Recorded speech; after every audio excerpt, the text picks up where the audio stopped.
buenos días y bienvenidos otra vez al curso Crisis Global Socioambiental y Cambios en los Estilos de Vida. Hoy comenzamos el bloque 3 de Transición Ecosocial y Socioecológica y lo hacemos con el profesor Antonio Turiel, con el investigador científico del CSIC, Antonio Turiel, que yo creo que, que prácticamente no necesita una presentación porque es muy conocido por su labor divulgativa, pero también por su labor científica. Como he dicho, Antonio Turiel es investigador científico en el Instituto de Ciencias del Mar de Barcelona, en el CSIC. Es licenciado en Física y Matemáticas y doctor de Física Teórica por la Universidad Autónoma de Madrid.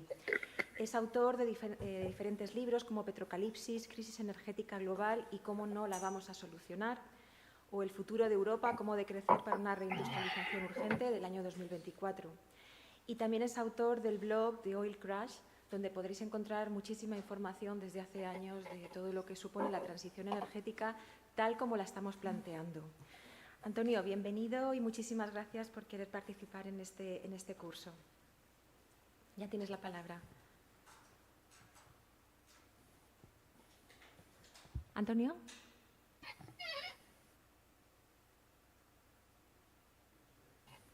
Antonio, ¿me escuchas?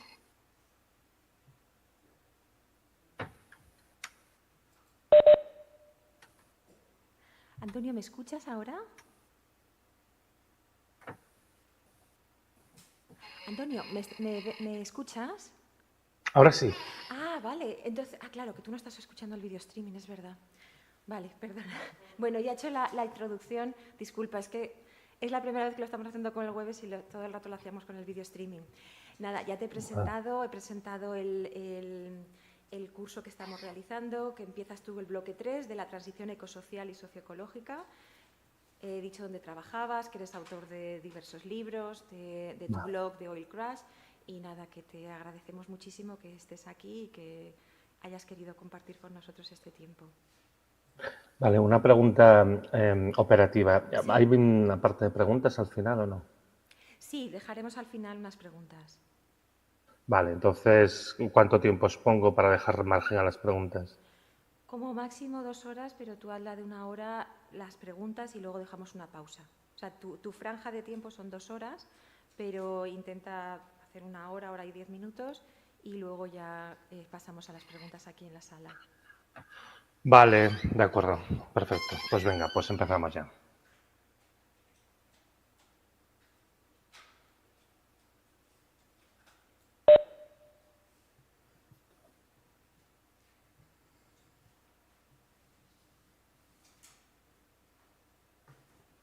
Vale, me tenéis... Ahora cuando ponga la presentación en marcha me tenéis que confirmar que Sí, se ve correctamente. Uh-huh.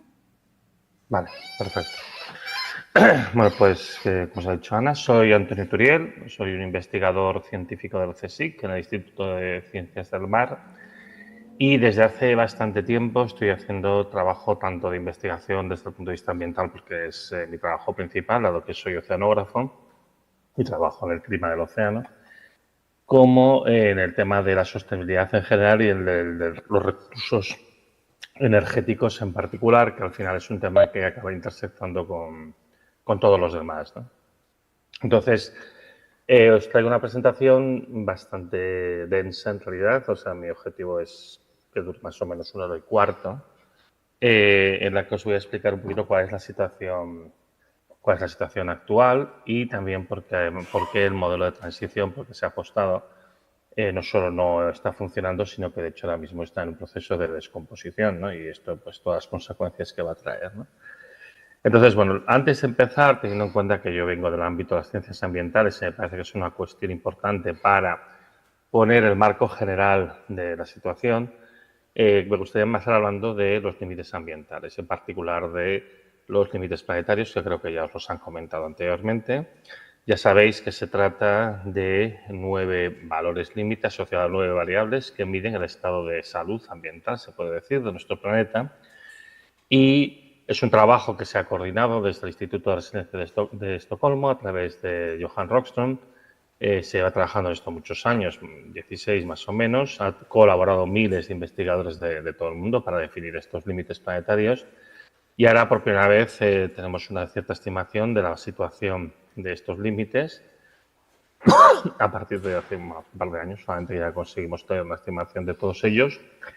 Y, como también sabéis, no se puede exceder ninguno de estos valores límite asociados a estas variables de salud ambiental, porque superar cualquiera de ellos implica un riesgo para la continuidad de la especie humana. O sea, si se superan estos valores, cualquiera de ellos, podríamos entrar en riesgo de que la especie humana se extinguiera, ¿no? De los 9 límites planetarios, en este momento hemos superado 6 y no podemos superar ni uno solo. Y hay otros 2 que podrían ser superados los próximos años. El límite más excedido, porque tiene una naturaleza más cualitativa que cuantitativa, es el de las entidades no naturales, las novel entities, las sustancias químicas, biológicas, radiactivas que hemos dispersado en el medio ambiente, que incluye metales pesados, sustancias radiactivas por descontado, compuestos orgánicos persistentes, plásticos, etcétera, etcétera. Este es el límite que sería el más superado.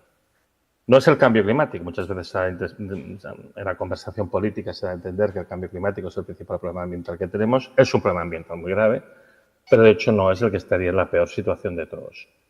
El segundo límite más transgredido es el de la integridad de la biosfera y tiene que ver pues con la funcionalidad de los ecosistemas y estas cosas que a veces comentamos, la biodiversidad, etcétera, etcétera, ¿no? Y la capacidad de los ecosistemas de proporcionarnos servicios ecosistémicos que son fundamentales para el funcionamiento de nuestra propia especie. El tercer límite más transgredido son los ciclos biogeoquímicos, que está asociado básicamente con la agricultura industrial, porque es la alteración de los ciclos del fósforo y del nitrógeno por el uso excesivo de fertilizantes en la agricultura industrial, que bueno, pues, genera eutrofización de aguas y genera problemas de zonas muertas, tanto en aguas interiores como en el mar. Solo en cuarto lugar entraría ya el cambio climático, del que ahora hablaré un poquitito, porque también nos han hablado en otras presentaciones. Yo intentaré dar una perspectiva ligeramente diferente. Y aún tenemos los cambios de uso del suelo y los cambios en los cuerpos de agua dulce. Y al paso que vamos en los próximos años sobrepasaremos los límites de la acidificación del océano. Sabéis que el océano disuelve la tercera parte de todo el CO2 que se emite, pero ese CO2 al disolverse se convierte en ácido carbónico, con lo cual el medio oceánico se vuelve cada vez más ácido y si continúa pues con esta situación llegará un momento que la vida será imposible en los océanos. Y luego los aerosoles atmosféricos, que hay tanto naturales como los producidos por la quema de diversos combustibles y que, bueno, evidentemente afectan a nuestra capacidad respiratoria. El único límite que está bien es el de la reducción de la capa estratosférica de ozono, que se mantiene en unos márgenes adecuados. Así que, bueno, pues no vamos a morir de un cáncer de piel, pero vamos a morir de todo lo demás. La situación es crítica y hay que entender que el problema ambiental implica una visión holística en la que todos los límites son encarados al mismo tiempo y, en particular, cuando a veces algunas de las propuestas que se están haciendo de descarbonización y de lucha contra el cambio climático implica una degradación ambiental a nivel de contaminación o de la integridad de ecosistemas, bueno, pues no es este el enfoque que hay que hacer un enfoque en el que todos los límites son preservados al mismo tiempo. Os hablaré ahora brevemente sobre el cambio climático y un poquito también sobre tipping points. Entiendo que todas estas cosas las habéis comentado. Yo intentaré dar una perspectiva ligeramente diferente a la que os han comentado. Esto que veis aquí, estas curvas que están aquí representadas, son reanálisis hechos con los modelos del Centro Europeo a partir de datos de mediciones de la temperatura a 2 metros del aire, promediada en todo el globo desde el polo norte hasta el polo sur. Cada curva representa un año. Si os fijáis, el eje horizontal son los días del año, de enero a diciembre, y cada punto de cada curva es un día y cada curva representa un año diferente, desde el año 41 hasta la actualidad. Y bueno, hay un mazo de curvas grises que representan los años pasados. La curva de color naranja es el año 2024 y la curva roja es lo que llamamos el año 2025. Ya sabéis que en este momento el calentamiento del planeta respecto a los niveles preindustriales se sitúa en 1,6 grados, es decir, que ya hemos dejado atrás los 1,5 grados que se habían establecido en el Acuerdo de París como un objetivo de intentar no superar, ¿no? El objetivo de intentar no pasar 1,5 grados y en todo caso nunca sobrepasar los 2 grados. El 1,5 grados, por desgracia, lo hemos sobrepasado y teniendo en cuenta el actual desbalance radiactivo del planeta, que es algo que ahora podemos medir con satélite, nada indica que esto se vaya a retroceder. Normalmente tienes que esperar unos cuantos años para estar seguro si una tendencia se consolida. pero ahora mismo con el desbalance relativo que hay es completamente imposible que esto retroceda y de hecho ya sabéis que acabamos de salir de una situación de una niña, que las niñas tendrían que producir un cierto enfriamiento y no se ha producido, ha sido una niña cálida. Y esto, bueno, pues es realmente preocupante porque, bueno, pues porque no parece que nos estamos buscando ese mecanismos de digamos, de readaptación. También sabéis que en la península pues el calentamiento es más intenso que en el planeta. Si en el planeta estamos hablando de 1,6 grados de elevación de la temperatura, la península es 2,7. Y también sabéis que, bueno, pues que en estos niveles de calentamiento actuales, que superan el 1,5 grados, tenemos que esperar en la mayoría de la península temperaturas de 45 grados como máxima de algunos días de verano, que ya son temperaturas que son peligrosas. Si seguimos el ritmo actual, llegamos a los 2 grados de calentamiento, nos vamos a encontrar que en verano las temperaturas pueden llegar a ser de 50 grados, que son temperaturas incompatibles con la vida humana, ¿no? Independientemente de las condiciones de humedad, más evidentemente las zonas más húmedas. Entonces, bueno, tenemos un problema muy serio que tiene que ser afrontado de manera inmediata porque la situación realmente se está poniendo crítica y todo el contexto de la aceleración global actual que tiene mucho que ver con los cambios del balance relativo del planeta, pero bueno, este no es mi bloque, yo no voy a hablar sobre esto.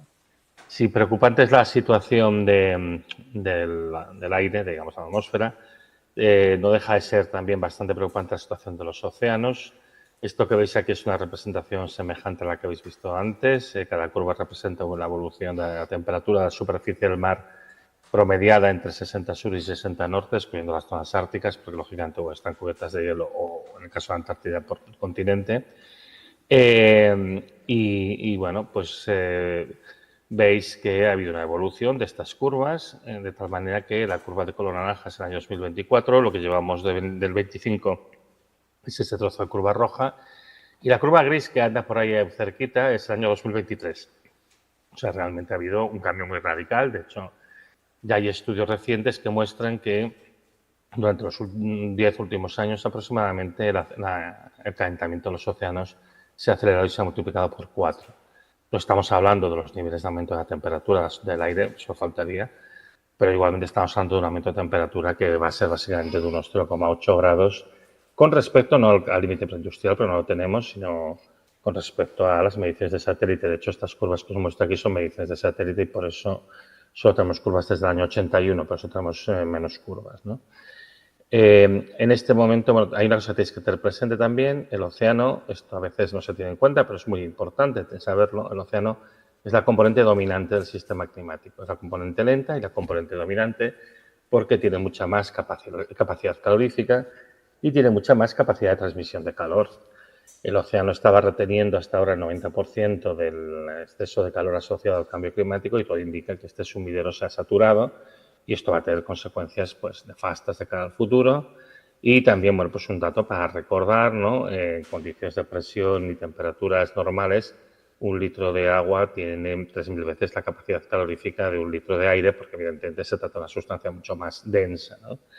Entonces, eso hace que, por ejemplo, los 3 primeros metros del océano tengan la misma capacidad calorífica que toda la atmósfera. Y el problema que tenemos es que no es un calentamiento meramente superficial, sino que hay un desarrollo en la columna de agua, un desarrollo vertical de varios centros de metros que, bueno, por lo menos se extiende lo que es la capa de mezcla. Claro, el gran problema que plantea esto, aparte de las consecuencias sobre la vida marina, las olas de calor, el problema del blanqueamiento y destrucción de los corales y otros efectos, uno de los problemas que plantea este calentamiento de los océanos es que las tormentas que pasan por encima de los mares se intensifican.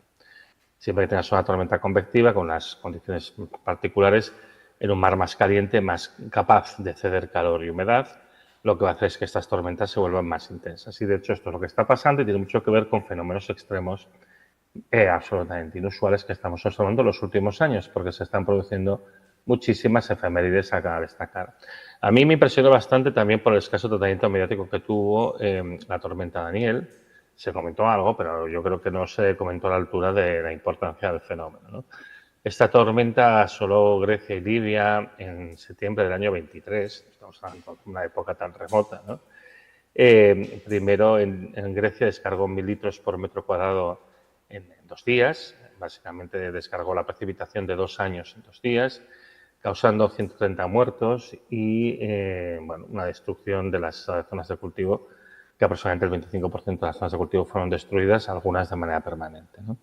Esta tormenta después atravesó el Mediterráneo, pasó por una zona donde la temperatura media del mar Mediterráneo era de 31 grados y se convirtió en un medical, en un pequeño huracán del Mediterráneo, ¿no? Con características ya de huracán de categoría 1, mucho más pequeño obviamente que un huracán tropical, y entró en Libia, descargó 400 litros por metro cuadrado en la zona interior del Sáhara, generando una riada monstruosa que llegó a la ciudad portuaria de Derna y causó 10.000 muertos en las cifras oficiales. Esto, para que os hagáis una idea, es cómo estaba el desierto del Sáhara, pues son unos 250 kilómetros, antes y después de la descarga de esta única tormenta. Fijaos la cantidad de agua que dejó. Obviamente este agua hace tiempo ya que fluyó al mar y que se ha evaporado, pero bueno, esto nos da una idea de la importancia que tuvo, ¿no? Es un evento extremo. Pensad que ahora mismo el Mediterráneo está a una temperatura 2 grados por encima de la temperatura que tenía en los años 80. En noviembre del año pasado, a mediados de noviembre, la temperatura media de la superficie del Mediterráneo era la misma que tenía en verano en los años 80. Entonces esto nos da una idea de, bueno, pues el potencial que tiene el mar para aportar energía a procesos convectivos y complicar, bueno, pues causar situaciones más duras como las que hemos visto últimamente, ¿no?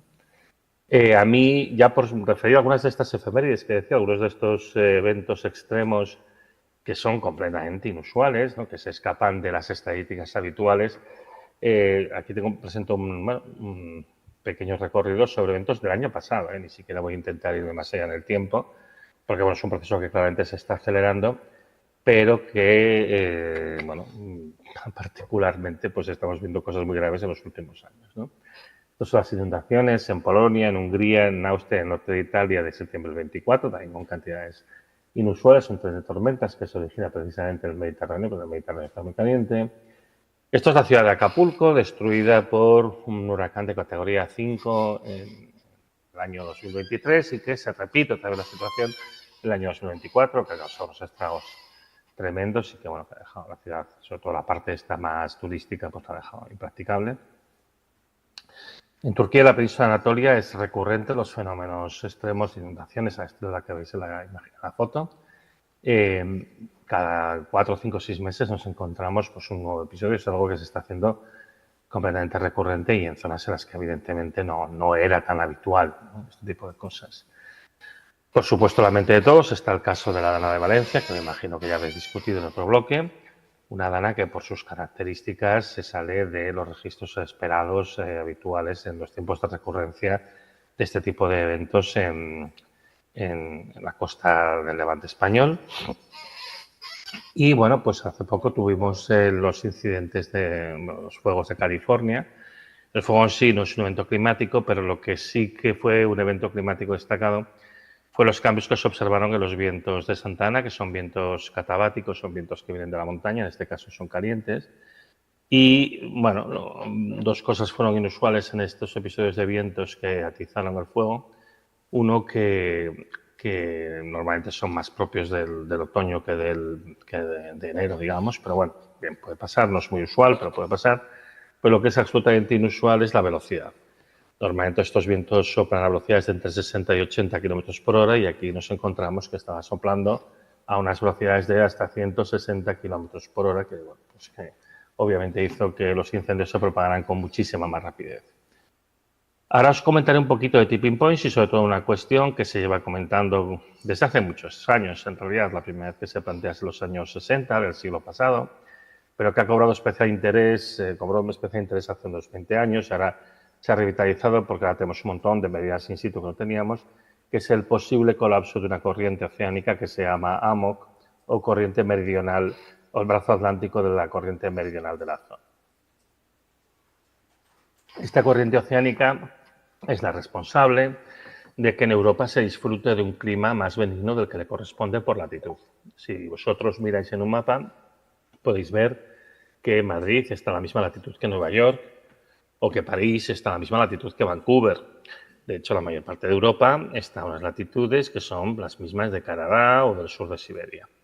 Pero el clima no es el mismo. Y esto es gracias a esta corriente oceánica que libera una cantidad de energía muy considerable, alrededor de un petavatio, de potencia, o sea, de una liberación continua de energía hacia Europa. Y es, bueno, básicamente se separa, es un brazo que se separa de la corriente del Golfo y que pues va hacia latitudes más norteñas, y todo este proceso va liberando humedad, ¿no? Y eso hace que Europa también sea más húmeda, y calor. En el proceso de liberación de humedad y de calor, pues el agua se va volviendo más densa porque tiene mayor salinidad, se concentra más la sal al haber evaporación y se vuelve más fría, y las dos cosas hacen que sea más densa, y entonces finalmente se producen unos puntos de subducción al sur de Groenlandia, también en la zona de Islandia, pues se van produciendo zonas de hundimiento de las aguas, y estas aguas luego recirculan internamente por dentro del Océano Atlántico, a una velocidad muy lenta realmente. Pensad que para completar van por todo el sur, por todo el fondo, a 2.000 metros de profundidad del Océano Atlántico, acaban resurgiendo a la superficie o bien en la zona de los giros polares de la corriente circumpolar antártica, o bien en el Pacífico por la acción de las ondas internas, en una zona muy difusa. Y en completar todo el circuito, hasta que vuelve otra vez al principio, pues tarda aproximadamente 1.000 años. Es una corriente que circula muy lenta, pero tiene un gran volumen de energía y humedad que está descargando en Europa, y que hace pues que Europa sea un continente más cálido, más temperado de lo que le correspondería por latitud, ¿no? Entonces hay una discusión, como digo, desde hace mucho tiempo, en la que se ven indicios de que esta corriente podría estar deteniéndose, podría estar ralentizándose. Entonces, bueno, hay bastante controversia, salen bastantes artículos en un sentido o en otro.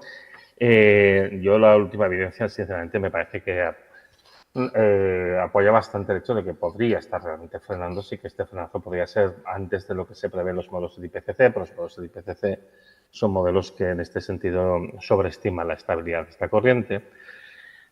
Y bueno, hay un trabajo de febrero, no me acuerdo, del año pasado, de Van Vesten et al., y ellos en ese trabajo hacen un análisis de qué pasaría si parase esta corriente.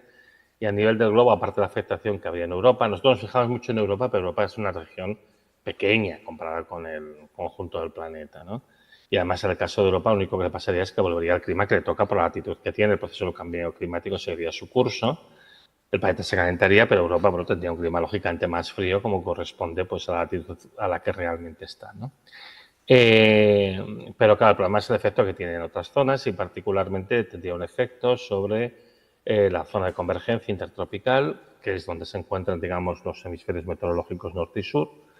Y esta zona pues tendría un desplazamiento hacia el sur, es la zona donde más llueve, de unos cuantos cientos de kilómetros, y eso produciría una afectación más que significativa en la selva amazónica, que habría mucha menos precipitación, y bueno, en menor medida en África Central, y también tendría un impacto bastante grave en el monzón asiático. Entonces, hasta 3.000 millones de personas podrían verse afectadas al punto de tener que emigrar de la zona en la que están viviendo, con lo cual sería realmente una catástrofe planetaria.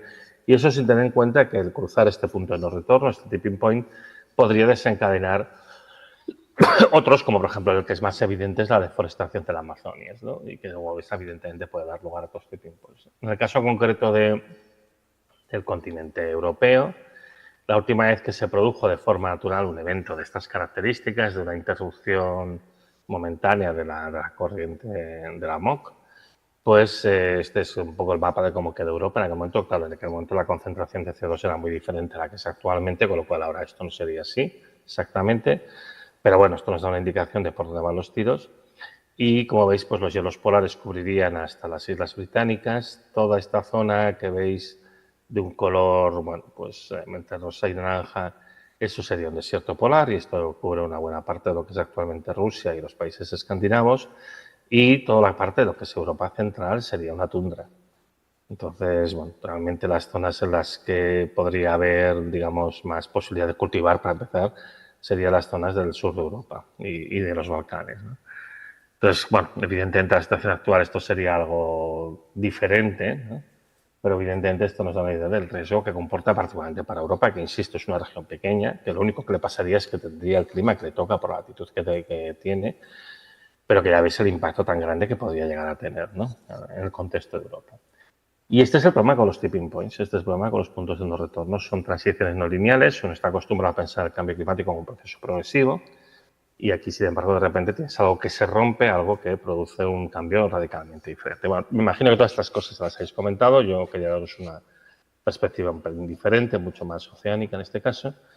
Y ahora pues paso a hablar de lo que es un poco la cuestión principal de la que yo os vengo a hablar aquí hoy, que es otra parte del problema de sostenibilidad. O sea, hasta ahora lo que os he comentado es la parte ambiental, que tiene que ver con los residuos que estamos generando y cómo entran en el sistema planetario y cómo están afectando al sistema planetario.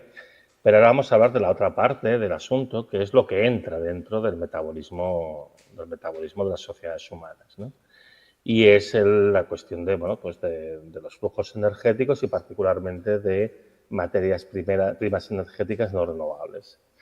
Entonces, el caso más claro de lo que está pasando se está viendo en el caso del petróleo. Curiosamente, ha habido algunas personas que han intentado polemizar absurdamente sobre este tema porque a estas alturas esto ya empieza a estar bastante claro.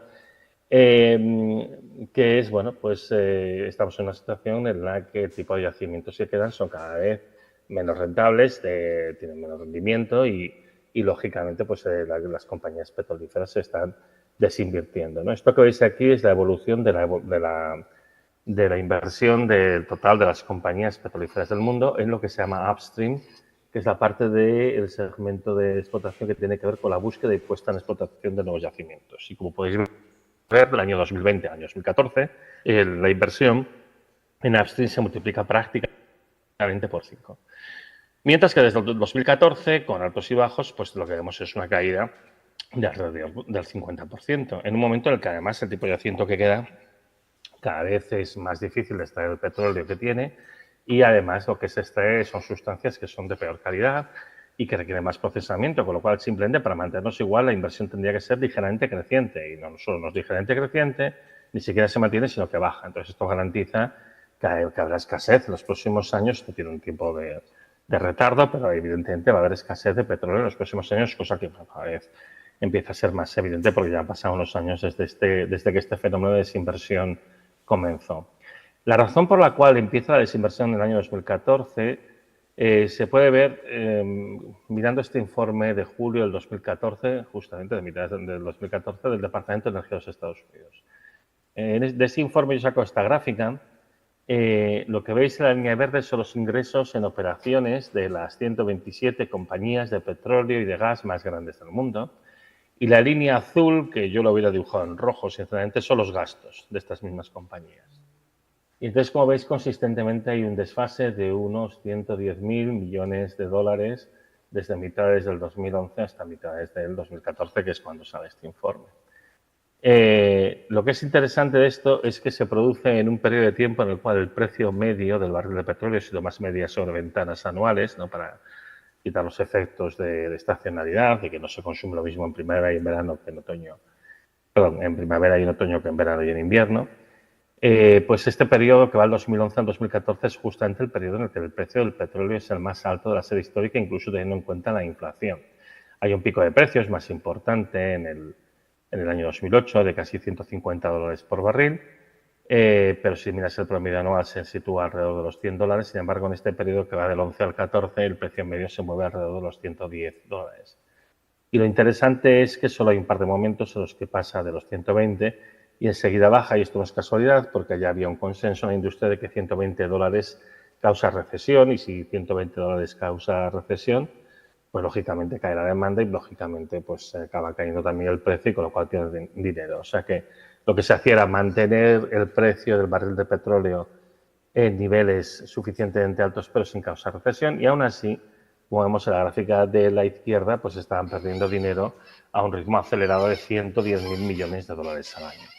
Así que la conclusión, por tanto, pues ha sido que bueno, no quedan tantos yacimientos que sean rentables, y por tanto lo que hace el mundo petrolífero es dejar de invertir menos, porque los yacimientos que merecen la pena son cada vez menos y son de cada vez menos importancia.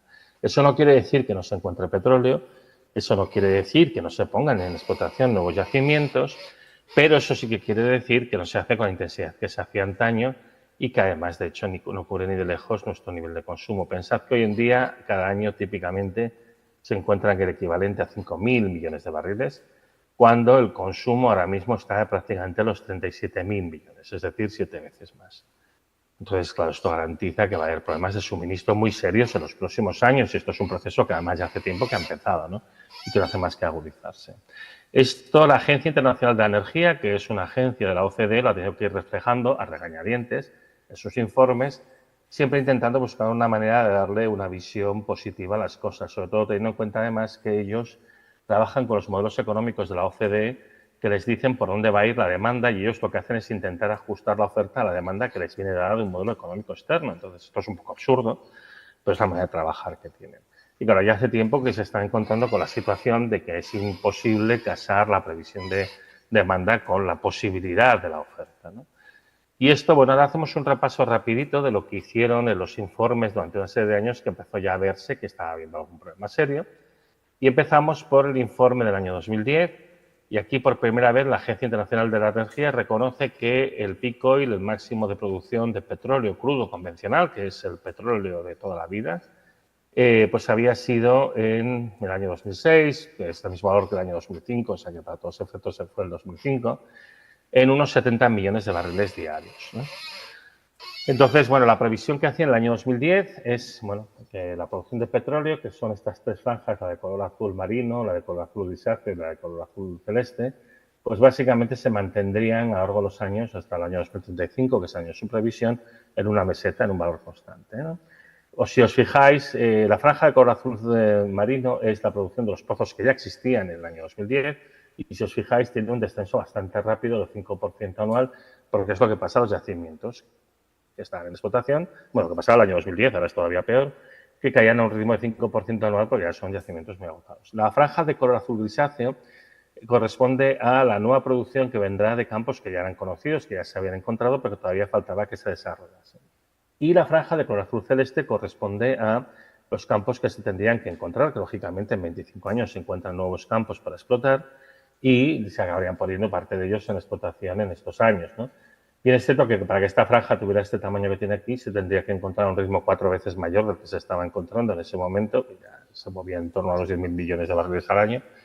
Pero bueno, era la manera de intentar hacer cuadrar lo imposible. Y de esa manera conseguiríamos mantenernos en una meseta de unos 69 millones de barriles diarios de producción de petróleo convencional. Y entonces dicen, bueno, claro, eso no es un mensaje muy alentador, teniendo en cuenta que todo siempre tiene que crecer y la oferta tiene que crecer. Entonces, en aquel momento decían, bueno, no os preocupéis, tenemos otras sustancias que nos van a ayudar a compensar la caída o el no crecimiento del petróleo convencional. ¿Y cuáles son? Los líquidos del gas natural, que es una categoría con la que se juega mucho y se engañan las estadísticas. Estos básicamente sirven para hacer plásticos, no sirven para hacer combustible líquido y no deberían de contabilizarse aquí, aparte de que son subproductos de la producción de gas natural. Y además, esencialmente, es butano y propano, ¿eh? O sea, es gracioso que le llamen líquidos, son líquidos a determinadas condiciones de presión, ¿no? Y la otra parte son los petróleos no convencionales, que en el año 2010 eran exclusivamente los biocombustibles y los petróleos extrapesados de Venezuela y Canadá. Y con esto, bueno, pues podía haber un poquito de crecimiento. Esta es la previsión que se hacía en el 2010. Vamos a ir viendo un poco cómo ha ido pasando la cosa a lo largo de los años. Hacemos un fast forward al año 2018 y yo creo que este es el primer año en el que la agencia pues hace una valoración más realista de la situación. Ellos avisan que se van a producir diversos picos de precio de aquí al 2025. De hecho, ya hemos tenido alguno. En el año 2022 llegamos a $132 el barril. Y básicamente, por primera vez, hace un desacople entre lo que son los escenarios de demanda de la Agencia Internacional, de la OCDE, que son estos dos escenarios de nuevas políticas y desarrollo sostenible. Son dos escenarios de posible demanda, de acuerdo con los modelos económicos. Y ellos lo que ponen son dos escenarios de posible oferta. El escenario de la franja granate es lo que se llama el declive natural, que es al ritmo que caería la producción de petróleo si no se invierte nada en ella, que cae a un ritmo muy importante, de un 8% anual. Y la franja de color rosa es el declive observado, que es a qué ritmo caería si se invirtiese básicamente en el mantenimiento de los yacimientos solamente y no se desarrolla ninguno más. Y esto haría que el declive pues, sería de alrededor del 6%, ya peor que lo que teníamos en el año 2010.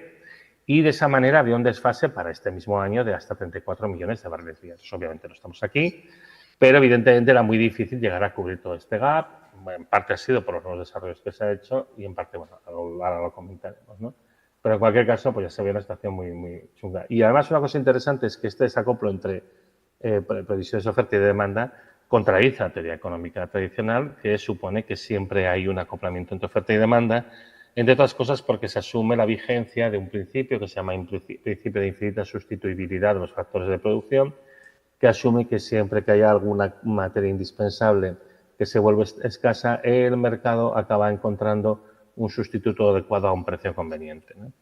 Y bueno, pues yo que soy físico digo, bueno, lo encontrarás si es que lo hay, ¿no? Pero bueno, en fin, esta es un poco la situación. El año 2020 hacen... una cosa interesante es que, perdón, aquí solo hacían previsión hasta el año 2025, aunque los datos de la previsión a 20 años vista, que es normalmente como hacen las previsiones 20-25, solo se mostraba 7 años de evolución. En el informe del año 2020 nos muestran ya por fin 20 años de previsión y la mayor diferencia con respecto a lo que hemos visto hace un momento es que lo que antes se dibujaba como líneas ahora se dibuja como franjas sólidas, sin que se sepa muy bien dónde va a seguir este petróleo. Para el año 2025, en función de qué escenario nos supongamos, podríamos tener un desfase entre el 20 y el 50% de la producción de petróleo respecto a la demanda, ¿no? Las demandas, de hecho, se están moviendo ya a los valores que se preveían aquí. La oferta, como veremos en un momento, se mantiene algo más alta por los desarrollos que ha habido, pero bueno, con muchos problemas como ahora comentaremos.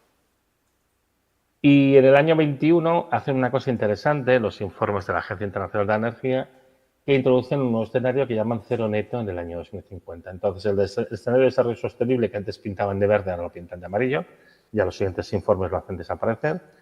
Y es sustituido básicamente por este nuevo escenario que llaman cero neto en el año 2040, en el año 2050. Y este cero neto básicamente implica un gran despliegue de renovables. Pero lo que es interesante de este escenario es que, como dice el propio pie de figura, es esencialmente, se solapa perfectamente con lo que antes llamábamos la categoría de oferta de producción desde los campos ya existentes, ¿sí? Y simplemente con las mejoras que hay, ¿no? El declive observado.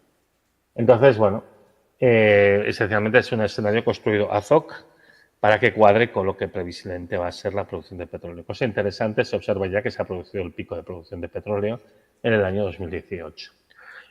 Otra cosa interesante del informe año 21 es que por primera vez se ve, mira, hay diversos escenarios, ¿no? Las políticas anunciadas, el de desarrollo sostenible y el de cero neto. En el de cero neto, que es el que más se parece a lo que va a pasar en la realidad, porque coincide más con la previsión geológica de producción, pues ya se anticipa que va a haber un máximo de producción en el gas natural antes del año 2030. Y esta gráfica es la última, sí, consistente, porque en el informe del 24 no sacaron ninguna gráfica en condiciones y en el 23 sacaron básicamente esta misma gráfica, así que bueno, esta es la última gráfica que tenemos, que es la que se ve claro de qué estamos hablando. Este es el escenario del cero neto en el año 2050. Los otros escenarios no son tan radicales. Se prevé que decline la producción de combustibles fósiles, pero ninguno de ellos de una manera tan abrupta como en este caso, pero es que este escenario del cero neto es el que más se parece en las curvas a las curvas que había anticipadamente de caída de la producción de petróleo por cuestiones de petróleo y de gas, por cuestiones geológicas, por cuestiones únicamente de agotamiento de los yacimientos, ¿no? Que esto hace muchísimos años que se conoce. El caso del carbón, ¿no? Que en el caso del carbón prevé una caída excesivamente rápida y esto es poco previsible. Yo creo que el carbón lo que va a hacer es que se va a mantener una producción bastante alta en los próximos años y cuando empiece a caer, caerá más lentamente, por desgracia, porque es el combustible más contaminante, ¿no?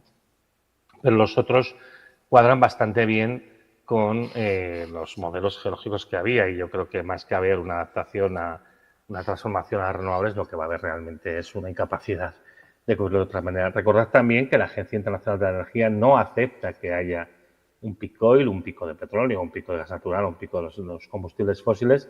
Para ello los escenarios son siempre picos de demanda, es decir, si se consume menos petróleo no es porque haya menos oferta de petróleo, sino es porque hemos decidido hacer la transición y todos muy conscientemente hemos decidido consumir menos petróleo porque es malo. Esto a mí me resulta completamente inverosímil viendo, bueno, pues todo lo que pasa y también que las emisiones están en máximos históricos y que además todo lo que puede crecer crece siempre que puede y que además no hay ninguna transición, sino que lo que hay es una acumulación de la producción de energía de todos los sistemas existentes, pero bueno, esto es un discurso que yo creo que para ellos es tranquilizador, porque pues sería aceptar que la teoría económica clásica pues ha fallado, ¿no? ¿Cuál es la situación actual? Bueno, si nos fijamos en lo que es combustible líquido, porque como digo, hay esta confusión de incluir los líquidos del gas natural que sirven para hacer plásticos y camuflar donde estamos, y claro, si acumulas los líquidos del gas natural, da la impresión de que la producción de petróleo aún sube, aunque sea poco, pero si te fijas en lo que produce combustibles líquidos, básicamente lo sirve para producir gasolina, diésel, queroseno, etcétera. Lo que os tenéis que fijar es en la curva verde, estos son datos del Departamento de Energía de los Estados Unidos, y lo que podemos ver aquí es que el máximo de producción de combustibles líquidos fue en noviembre del año 2018, con casi 84,6 millones de barriles diarios. Entonces, esto luego baja. En el 19 pues se repuntó algo, pero no llegó a los niveles del 18. Y aquí viene la COVID, cae drásticamente. Y luego el resto del año 20 y 21 se está recuperando. En febrero del 22 tenemos el comienzo de la guerra de Ucrania, luego se va recuperando. Y nos mantenemos básicamente en una especie de meseta con cierta tendencia a la baja, ¿no? La curva de color rojo es la previsión que hace el Departamento de Energía de cómo van a evolucionar los siguientes años. Es gracioso porque a medida que van pasando los años, pues esta curva se va desplazando cada vez más a la derecha, en tanto que la curva verde poco a poco va consolidando una tendencia de caer, ¿no? Bueno, ahora vamos a ver qué va a pasar con las medidas que ha aprobado el señor Trump para favorecer el despliegue del fracking en Estados Unidos. Lo que sucede es que los pozos de fracking ahora mismo ya están muy agotados, quedan pocos sitios más. De hecho, hubo una conferencia hace muy poco, la semana pasada, sobre energía y la mayor parte de los actores importantes del fracking ya están diciendo que como mucho pueden conseguir mantenerse estables, pero que lo más probable es que empiece una caída de producción, que yo creo que es lo que va a pasar realmente. Que va a haber una caída de producción, vamos a poder conseguir mantener los niveles actuales este año y quizá el que viene, pero que enseguida va a empezar a haber una caída que además es rápida. En el caso de los pozos de fracking, las caídas siempre son muy rápidas y esto se combina con una situación en que la OPEP no parece que sea capaz de poner más petróleo, del que ya está poniendo sobre la mesa. Y bueno, pues al final, pues tantos años de inversión, lógicamente, se tienen que reflejar y poco a poco vamos a ver un declive muy importante. Pensad que Repsol ya no busca petróleo. Repsol explota los yacimientos que tiene, pero ya no busca más petróleo. Ha cerrado el departamento de exploración.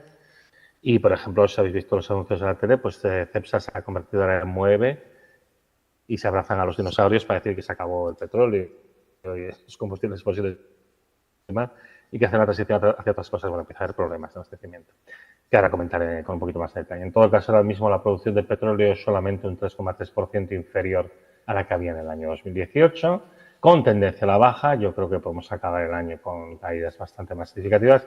Va a depender de los buenos progresos que se hagan en Estados Unidos con el tema del fracking, porque de hecho es la única región del mundo en el que, bueno, no la única región, pero el mundo sin Estados Unidos tiene una producción en ligera decaída desde hace años, desde el año 2015.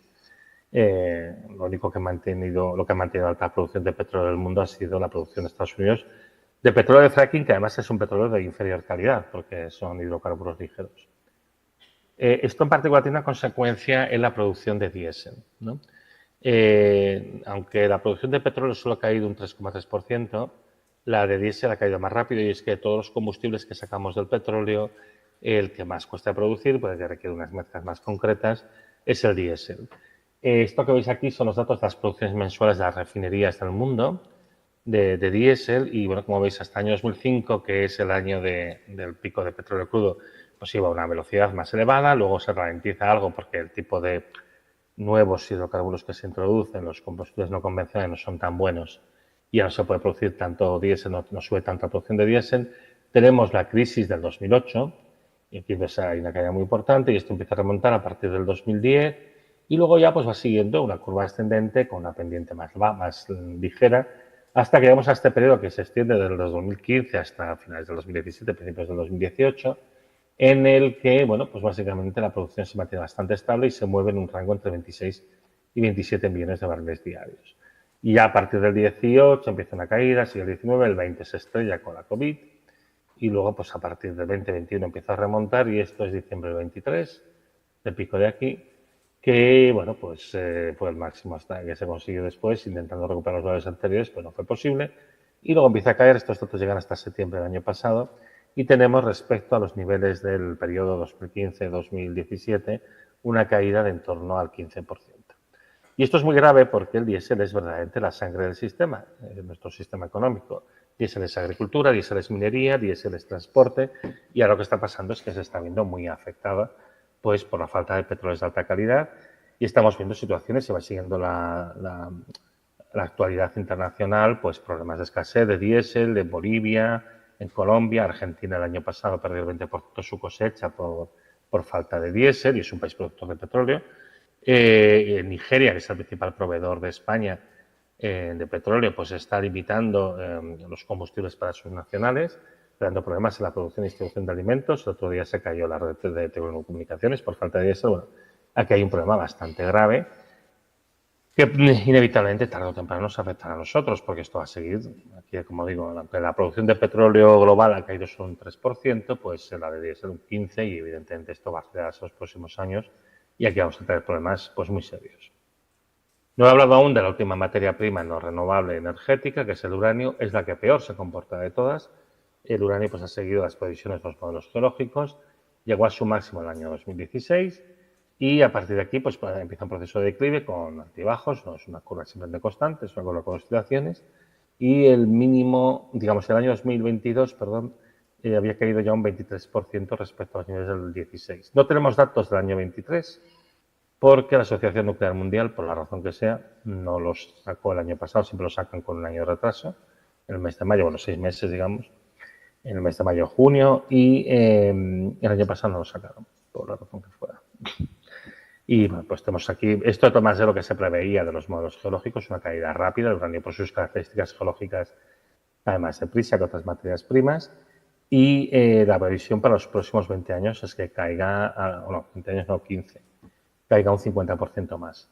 Entonces, bueno, pues realmente esto es una cosa que desaparece muy deprisa, y esto, bueno, cuando se habla tanto de una posible reacción nuclear no tiene ningún sentido, o sea, la extracción de uranio cae y, bueno, luego siempre me habrá que me pregunte por el torio y por la fusión, pero bueno, ya os anticipo que son tecnologías que se va experimentando muchísimo con ellas y que no son comerciales, pero bueno, es igual.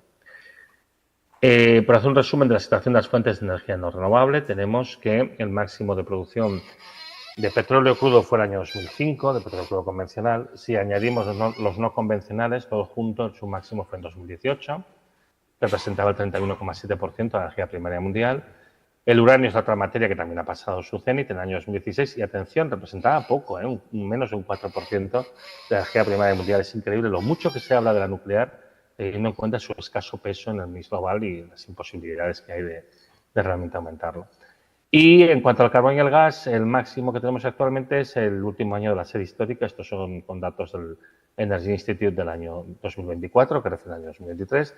Así que, en principio, todavía no han llegado a su máximo posible, aunque el gas ya está en ritmos de crecimiento anuales muy lentos, de torno al 0,8%, lo cual indica que ya está muy cercano a su pico. No así el carbón, que yo creo que todavía va a poder aumentar hasta el año 2030-2035, no mucho más allá, o sea, ya está también cerca de su pico, pero aún le queda algo de recorrido. El conjunto de las fuentes de energía no renovable produjo su máximo actual en el año pasado, o sea, perdón, el último año de la serie, el año 2023, en 529 exajulios, que ya solamente es ligeramente superior a lo del año 2019, que en aquel momento fueron 517 exajulios. Y representaba en el año 2023 el 85,4% de toda la energía primaria mundial. La parte de combustibles fósiles, pues un poco más del 80%. Básicamente, pues eso, las fuentes que nos proporcionan el máximo, bueno, la mayoría de la energía que estamos consumiendo están llegando ya a su máximo valor de explotación y a partir de aquí van a empezar un proceso de declive que se va a extender durante años o décadas en función de cómo lo gestionemos. Incluso si queremos ignorar las necesidades ambientales de reducir rápidamente el consumo de estos combustibles, porque realmente deberíamos de reducirlo muy rápidamente si queremos luchar contra el cambio climático y el resto de problemas. Pero incluso aunque gente como Donald Trump decidan ignorar este problema, aún así vamos a tener un proceso de declive que en este caso es causado por motivos meramente geológicos de agotamiento. El agotamiento de una explotación de una materia prima en general y en particular pues, de las materias primas energéticas no es algo que pase de golpe, ¿no? La gente tiene tendencia a pensar que esto es como abrir un barril de petróleo no, un barril de vino y poner un grifo y que esto vaya fluyendo hasta que se acaba, ¿no? Este no es el modelo, realmente pues hay una fase exploratoria de mejor conocimiento de los yacimientos y hay una subida de la producción y luego pues una bajada paulatina a medida que los asientos se van agotando y ya no merece la pena hacer más esfuerzo por extraerlo porque al final hay una cosa que está clara, tú tienes que consumir menos energía que la que ganas, si no, eso no se da cuenta o en todo caso, para que está en la explotación lo que quieres es vender el petróleo a un precio que se pueda vender, porque claro, si tú pones el petróleo a $1.000 el barril, nadie te lo va a comprar, ¿no? Entonces, bueno, eso determina las curvas de producción, pero el proceso de agotamiento, como digo, es progresivo, por lo cual dentro de un siglo seguramente aún se estará extrayendo petróleo y lo que pasa es que se va a extraer menos. Cada año se va a extraer una cantidad menor, ¿no? Esto no es un problema de quedarse sin, sino de quedarse corto. Y yo, para que la gente lo entienda, yo siempre lo comparo con una persona a la que le están reduciendo el sueldo. Si a ti te bajan el sueldo un 2, un 3% cada año, pues tú sigues cobrando, van pasando los años, tú sigues cobrando, tienes tu sueldo, pero cada vez te cuesta más llegar a final de mes, te cuesta más pues, hacer las cosas que hacías antes. Pues esta es nuestra situación, estamos en una situación en la que nos va a costar cada vez más hacer las cosas que hacíamos antes fácilmente porque vamos a tener cada vez menos energía, ¿no? Y sobre todo las fuentes de energía principales. Por tanto, está claro que la transición al renovable se tiene que hacer, no tiene ninguna discusión ni ninguna duda, hay que ir a un 100% renovable. Y, bueno, pues es que es así, tanto por el problema ambiental como por el problema de agotamiento de los recursos no renovables, habrá que hacer esta transición. Sin embargo, nadie ha dicho que ese 100% renovable vaya a tener que ser la misma cantidad de energía que estamos consumiendo ahora. Y es que las energías renovables, y particularmente en el sistema de renovable eléctrica industrial, que ahora comentaré, tienen muchas limitaciones. Y en particular, pues hay una cantidad máxima de energía que se puede producir. Dependen de materiales escasos, que esto no lo explicaré, porque lo explicará la profesora Alicia Valero después. Se instalan utilizando combustibles fósiles y además tiene dificultad añadida de que producen electricidad. En cuanto a los límites biofísicos, bueno, pues por ejemplo tenemos estudios como este del año 22 sobre los parques eólicos en el Mar del Norte, que nos muestran que ahora que ya hemos instalado centenares de aerogeneradores en esa zona, producen un 20% menos de electricidad de lo que estaba previsto y es que se ve que las estelas turbulentas que dejan los parques no son de unos pocos kilómetros como estaba previsto, sino que cuando haces modelos numéricos ves que pueden llegar a ser de 200 y 250 kilómetros y por eso interfieren unos con otros. Esto en realidad la gente del grupo de Valladolid ya lo anticipó en el año 2012 cuando dijeron que la cantidad de energía que uno puede extraer de los vientos es solamente la que está contenida en la capa límite atmosférica, que es básicamente una capa de adaptación entre los vientos de las zonas altas de la atmósfera al contacto con superficies rugosas, con la superficie del suelo, con lo cual también hacer un aerogenerador más alto no sirve de nada, porque lo único que haces es empujar la capa límite hacia arriba. Esto en su momento fue ignorado, pero ahora estamos viendo bueno, pues que efectivamente ellos, como era de esperar, tenían razón. Otros problemas que la parte de materiales yo se la dejo a Alicia. El otro problema que tenemos también con estos sistemas es que dependen de combustibles fósiles. A día de hoy nunca nadie ha cerrado el ciclo de vida de una instalación renovable utilizando únicamente energía renovable. Se utilizan combustibles fósiles en la extracción de las minas, en el refinado de los materiales, en el transporte, por ejemplo, ¿no? Se utiliza mucho diésel, toda la maquinaria. Se utiliza pues, para la instalación, para el mantenimiento, el desmantelamiento, todas las fases de transporte. Se utiliza gas para hacer cemento, carbón para hacer acero, etcétera, etcétera. Algunas de estas cosas se podrían sustituir o intentar sustituir, pero posiblemente bajaría el rendimiento. Y hay autores que dicen que, de hecho, todos estos sistemas no funcionarían o no serían realmente fuentes de energía si no hubiera combustibles fósiles por ahí. Esto es una cuestión abierta, no se sabe exactamente si es verdad o no, pero lo que sí que se observa es que cada vez que se encarecen los combustibles fósiles, las compañías que construyen sistemas renovables pues tienen problemas. Y ya el caso más sangrante es el caso de Siemens. Todas las compañías que fabrican aerogeneradores occidentales tienen problemas, pero los de Siemens son especialmente importantes porque tienen unas pérdidas económicas muy abultadas en los últimos años. Y entre otros problemas que todos tienen, como el de bueno, pues las dificultades de suministro de materia prima y de su encarecimiento, los problemas administrativos, etcétera, tienen el problema añadido que se le rompen los aerogeneradores. Los aerogeneradores de las series 4X y 5X pues presentan defectos estructurales que hace que se rompan a los pocos años.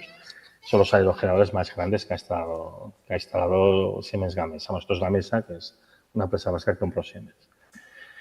Y bueno, pues claro, esto ha hecho que dejen de producir aerogeneradores mientras ven cómo pueden reparar el desaguisado, afecta a toda la industria auxiliar, como es normal. No solo el problema lo tiene Gamesa, lo tienen otras empresas, por ejemplo, Nordex, que está en Acciona, tiene otros problemas también, Vestas tiene los suyos, cada uno tiene los suyos. Obviamente empiezan a caer demandas, esta que se propulsa contra Gamesa, esta que es una demanda que presenta una compañía eléctrica contra General Electric en Oklahoma, porque lo mismo, se le rompen los aerogeneradores y demás. Estas cosas yo hace tiempo que las comento.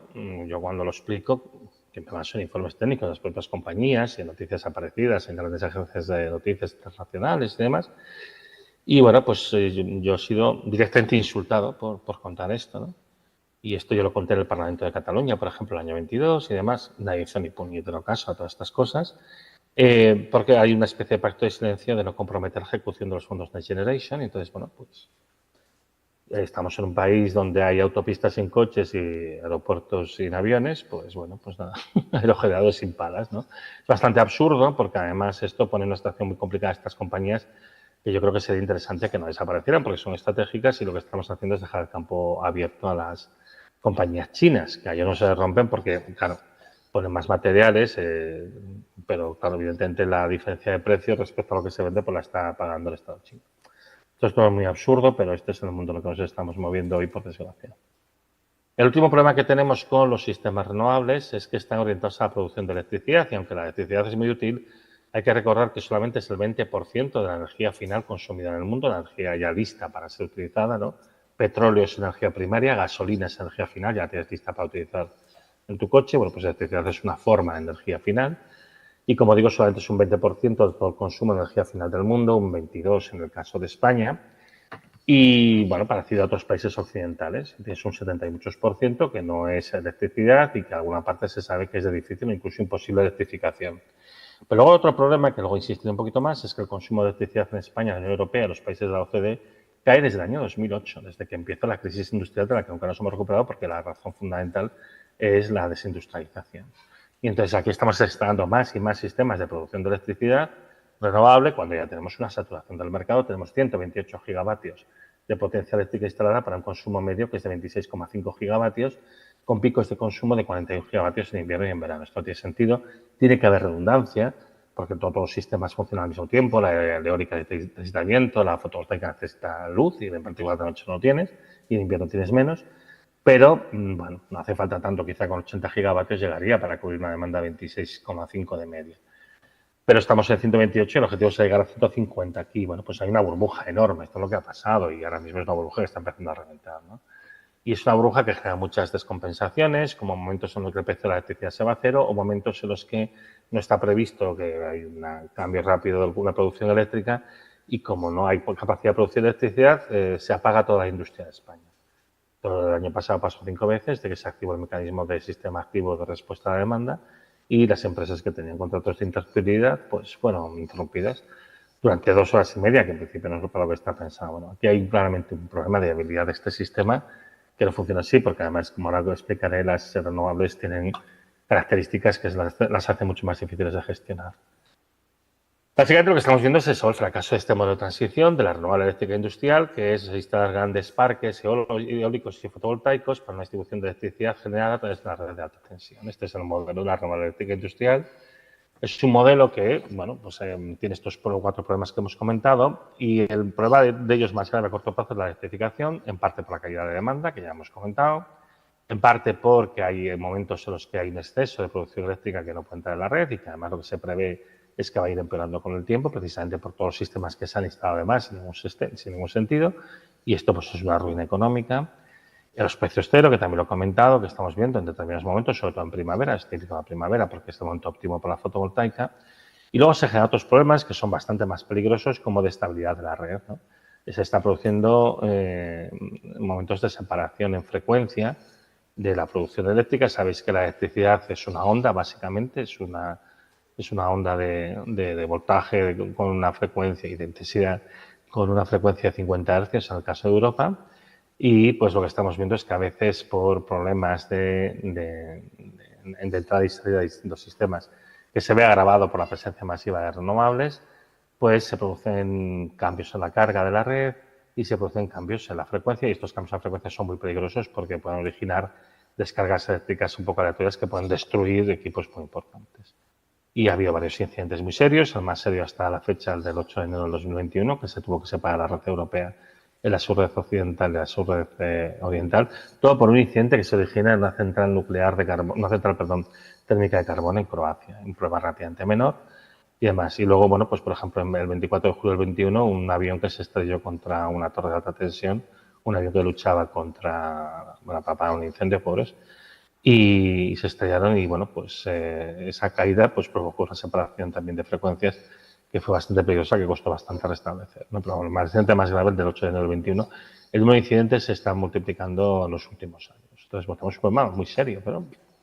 Y ahora que incorporamos países del este, pues más serios aún. Pero bueno. Una de las cosas que se suele hablar mucho es que para poder gestionar la intermitencia y demás, pues se habla mucho de almacenamiento, se habla de centrales hidráulicas reversibles, pero estas tienen limitaciones, necesitas tener sitios donde poder hacer estas presas reversibles y que tengan suficiente agua y demás, no es tan sencillo. Entonces se nos habla de baterías. Bueno, baterías, a ver, hay un problema y es que los requerimientos son monstruosos y realmente los números no dan. Y incluso en los escenarios de la Agencia Internacional de la Energía se empieza a ver que la demanda tiene que ser muy superior a la oferta previsible teniendo en cuenta los planes de inversión. Entonces, no hablar ya del caso de, por ejemplo, el cobre, que parece que está muy cerca ya de haber superado su pico, porque los materiales metálicos, aunque se pueden reciclar y demás, también tienen sus picos de extracción, ¿no? No es la misma situación exactamente que en el caso de las materias primas energéticas, porque las primas energéticas se consumen. Aquí esto realmente se podría reciclar, pero bueno, esto genera igualmente un montón de problemas.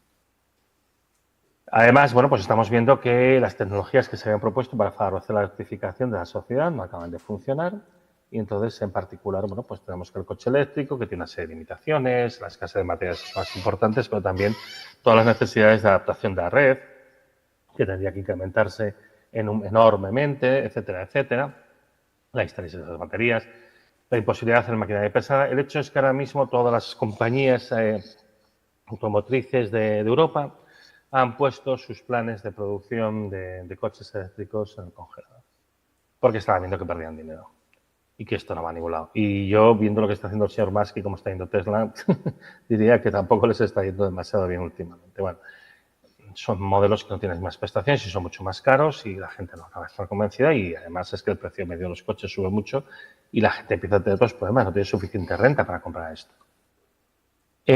Luego, pues la otra cuestión es el hidrógeno verde. El hidrógeno verde es un vector, es una manera de almacenar la energía que tiene sentido para unos pocos usos y fundamentalmente tiene sentido para usos industriales, tiene sentido para la producción de carbón industrial y para la producción de plásticos, por ejemplo, o de fertilizantes.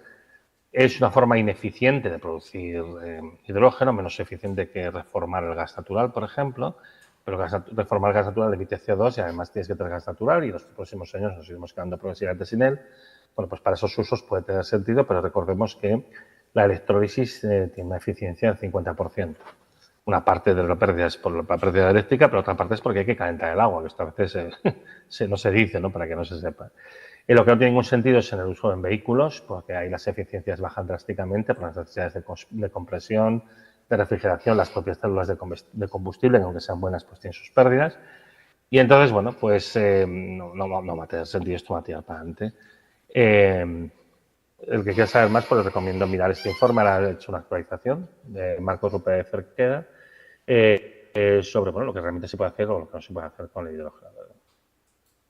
Luego tenemos una cuestión que es el tema de la fijación de precios, que también genera muchísimas distorsiones. Ya sabéis que el precio fluctúa enormemente y es porque estamos utilizando un modelo marginalista para la fijación de precios en el mercado eléctrico. Yo, para hacer un ejemplo sencillo, un poco caricaturesco, que se entienda cómo funciona el modelo marginalista, pongo el ejemplo de la paella, ¿no? Imaginaos que quieres hacer una paella y vas a poner 1 kilo de arroz, que va a 1 euro el kilo, medio kilo de gambas, que va a 10 euros el kilo, y 1 gramo de azafrán. 1 gramo de azafrán vale 1 euro, pero iría, digamos, a un precio por kilo de 1.000 euros el kilo, ¿no? En el precio que haría una persona normal diría, bueno, pues 1 kilo a 1 euro, medio kilo de gambas a 10 euros, 1 gramo de azafrán a 1.000 euros el kilo, bueno, pues son básicamente 1 más 5 más 1, pues 7 euros, ¿vale? En el precio marginalista se paga todo el precio de lo más caro. Entonces, como lo más caro es el azafrán, que entra a 1.000 euros el kilo, vale, pues nada, aquí lo que tenemos básicamente es 1,501 kilogramos, con lo cual se pagaría 1.501 euros. Entonces, bueno, este es realmente el problema que tenemos para la fijación de precios. Al final, cuando entra el gas natural, que es más caro, sobre todo cuando el precio del gas va caro, pues se ponen los precios altísimos. Y si lo último que entra es renovable, porque con eso se cubre y la renovable entra a precio cero, porque entra con contratos garantizados, pues entonces el precio es cero, que es lo que está pasando ahora mismo. Este modelo marginalista es lo que pretende teóricamente es crear un mercado en una situación que realmente es de oligopolio y se basa en la premisa errónea de que hay infinitas tecnologías y fuentes de energía y claro, evidentemente esto está pasando y entonces tenemos esta situación de oscilación salvaje del precio que es muy dañina en los dos, cuando el precio es cero porque las compañías que tienen otras tecnologías pierden dinero y empiezan a no tener interés y cuando el precio es muy alto porque evidentemente lo pagamos todos, ¿no? Estamos en una situación actual de quiebras en cascada, no me extenderé sobre esto, pero bueno, realmente estamos viendo que el sector está destruyéndose y bueno, más que lo vamos a ver, esto es una burbuja y ahora realmente pues está empezando a desaparecer. Esto se da en un contexto además que es bastante grave. Alemania ya suma 2 años en recesión, tiene una contracción de la producción industrial bestial y lo que estamos viendo es un proceso de fuerte desindustrialización.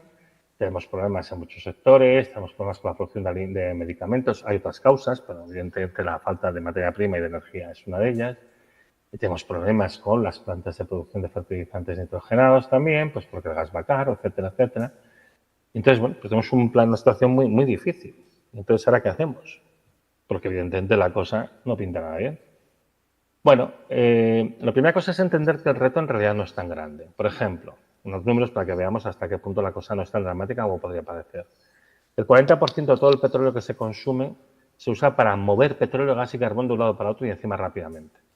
Si nos quedamos sin petróleo, gas y carbón, pues de golpe no necesitas tanto petróleo, o sea, la situación no es tan mala. El 30% de los alimentos que se producen en el mundo se arrojan, por razones comerciales, se arrojan a la basura, aunque estén en buen estado. Entonces, hay un problema de producción de alimentos en el mundo, de distribución de alimentos más bien, ¿no? Es decir, hay una crisis alimentaria, pero se basa más en la distribución que en la producción. En España, hasta el 90% de la factura energética de la climatización de los hogares se debe al aislamiento, particularmente en las ventanas. Aquí, con actuaciones relativamente sencillas, puedes disminuir muchísimo el consumo de energía. Y luego está el tema de la reutralización del vehículo privado y demás, que aquí podemos ahorrar mucho y que de hecho es un poco por lo que apuesta la Unión Europea, que ahora comentaré un poquito más. También algunos materiales, como el vidrio, como los materiales cerámicos, pueden ser grandes ganadores en un mundo más limitado energéticamente y sobre todo en el caso de España utilizando el sol, que es el gran transformador térmico. Otro tipo de transición energética es posible, uno en el que hagamos un aprovechamiento no eléctrico de la energía renovable, no como sustituto al aprovechamiento eléctrico, sino como complemento para aquellas cosas que el eléctrico no puede suplir. Además, se tratan de sistemas que muchos conocemos desde hace mucho tiempo y que se ha utilizado con éxito, incluso en producción industrial, y que necesitan materiales más sencillos, no tienen escalas grandiosas, se pueden instalar, mantener y reparar mucho más fácilmente, no dependen de tecnologías que no tenemos la patente. Son más eficientes el aprovechamiento de la energía renovable. De hecho, tiene un impacto ambiental menor y además genera riqueza localmente. Todas son ventajas excepto una, y es que te tienes que adecuar a los ritmos de la naturaleza. Este tipo de sistemas no te permiten creer en la ilusión de que, digamos, vamos a poder crecer para siempre en un planeta finito, que al final es la clave de todo el problema. El embragamiento de los combustibles fósiles nos ha hecho creer que vamos a poder crecer para siempre. Otra sociedad es posible. Podríamos producir cereales de sobra para alimentar a la población de España y su ganado, incluso en un contexto de cambio climático. Podríamos mantener nuestro nivel de vida actual con cambios en el estilo, pero en la calidad de vida la podemos mantener con el consumo de una décima parte de energía y materiales que consumimos ahora mismo en España, porque la mayor parte de ellos se malgastan. Podemos mejorar muchísimo la eficiencia del transporte terrestre, sobre todo apostando por el verdadero vehículo eléctrico que se tenga electrificado. Podemos construir una electrónica virtualmente eterna, podemos incrementar enormemente el reciclaje, cambiando diseños y modos de uso. Intentar tender a la economía circular, nunca llegaremos, esto supongo que la profesora Alicia Valero lo comentará, ¿no? El tema de que en el fondo hay espirales por la entropía, pero que en todo caso se trata de hacer que este paso de espiral sea el más pequeño posible. Y en última instancia hay que controlar el problema de población, aunque la manera más eficaz de hacerlo es simplemente dando educación a la sociedad y dando libertad a las mujeres, cosa que igualmente está justicia. Y termino rápidamente porque ya me voy a pasar del tiempo, llevo 1 hora y 5 minutos, y darme 5 minutos más y ya voy terminando. Habría que hacer toda una serie de transformaciones muy importantes en el mundo postpetróleo. En primer lugar, hay que comprender que no vamos a poder mantener el vehículo masivo, no va a haber los 1.400 millones de coches que hay en el mundo, va a haber una reducción muy importante que va a ser seguramente alrededor del 95%. Poseer el coche en sí mismo lo va a poder hacer solamente gente muy rica. Y entonces, bueno, pues lo que habrá que hacer es otros modelos de carpooling, de car sharing, de alquiler para tener los servicios de movilidad sin tener que tener necesariamente la posesión. Esto en ciudades de un tamaño manejable se puede más o menos plantear. En las de grande tamaño va a ser complicado sin una reducción de movilidad, por supuesto hay un fomento también del transporte público, pero bueno, igualmente aquí tendrá que haber mucho cambio. es más problemático los núcleos de población pequeños y bueno, es muy difícil de gestionar si no hay ayudas para núcleos de población dispersos, urbanizaciones dispersas o gente que vive pues, en masías aisladas o cosas así. Y la gran importancia que va a tener el uso del tren tranvía electrificado y además va a haber una práctica desaparición del transporte aéreo, simplemente por imposibilidad. Tened en cuenta que aquí al final hablamos de lo que vamos a disponer, no es una cuestión de lo que queramos hacer. El transporte de mercancías, la parte marítima, tendrá que apoyarse en la vela, no como sustituto, no como sistema de propulsión único o principal, sino como complemento a los sistemas de propulsión. Ya se está haciendo, de hecho, y ya es una ayuda. Para largas distancias, lo lógico es utilizar el tren, el transporte terrestre, y para el transporte de cercanía, camiones y camionetas, que podrán ser pues con baterías estas más fiables, tipo litio hierro fosfato, o con pequeñas cantidades de biocombustibles, pero de una manera moderada. En general tendrá que haber una reducción del tráfico de mercancías y que se tendrá que desplazar solo aquello que realmente merece la pena. La red eléctrica va a tener que ser repensada, habrá que cambiar el modelo de gestión, habrá que fomentar las comunidades energéticas para disminuir la carga sobre la red de alta tensión y habrá que cambiar el sistema de fijación de precios e incrementar el peso de la generación y distribución pública. Y además, para garantizar la estabilidad, se tiene que incrementar el peso de la hidroelectricidad, pero eso limita el consumo total de energía eléctrica. Acá hago algunas propuestas para la reindustrialización. Habrá que hacer un reciclaje masivo de materiales de alta calidad que ahora ya no van a ser útiles, particularmente lo que tenemos en las chatarrerías, que ya se hace, pero hay materiales de elementos que no van a ser tan importantes y tan útiles que tienen pues aleaciones de metales de buena calidad. Tenemos buena cantidad de aluminio, de acero, de cobre en muchos de estos sistemas que a partir de ahora no van a ser tan útiles. Hay que hacer una reconversión de las fábricas de vehículos para fabricar ferrocarriles, tranvías y similares. Esta es una cuestión que a mí me preocupa mucho y a nadie más que a mí, que es, yo sé que la electrónica actual es insostenible y que de hecho ya estamos pasando los picos de producción de discos, de memorias, de móviles, de ordenadores y demás, porque hay un problema para mantener esta industria, aunque no se quiera reconocer. Es aquello de la escasez de microchips que oísteis hablar, que ahora no se habla, pero que sigue estando presente.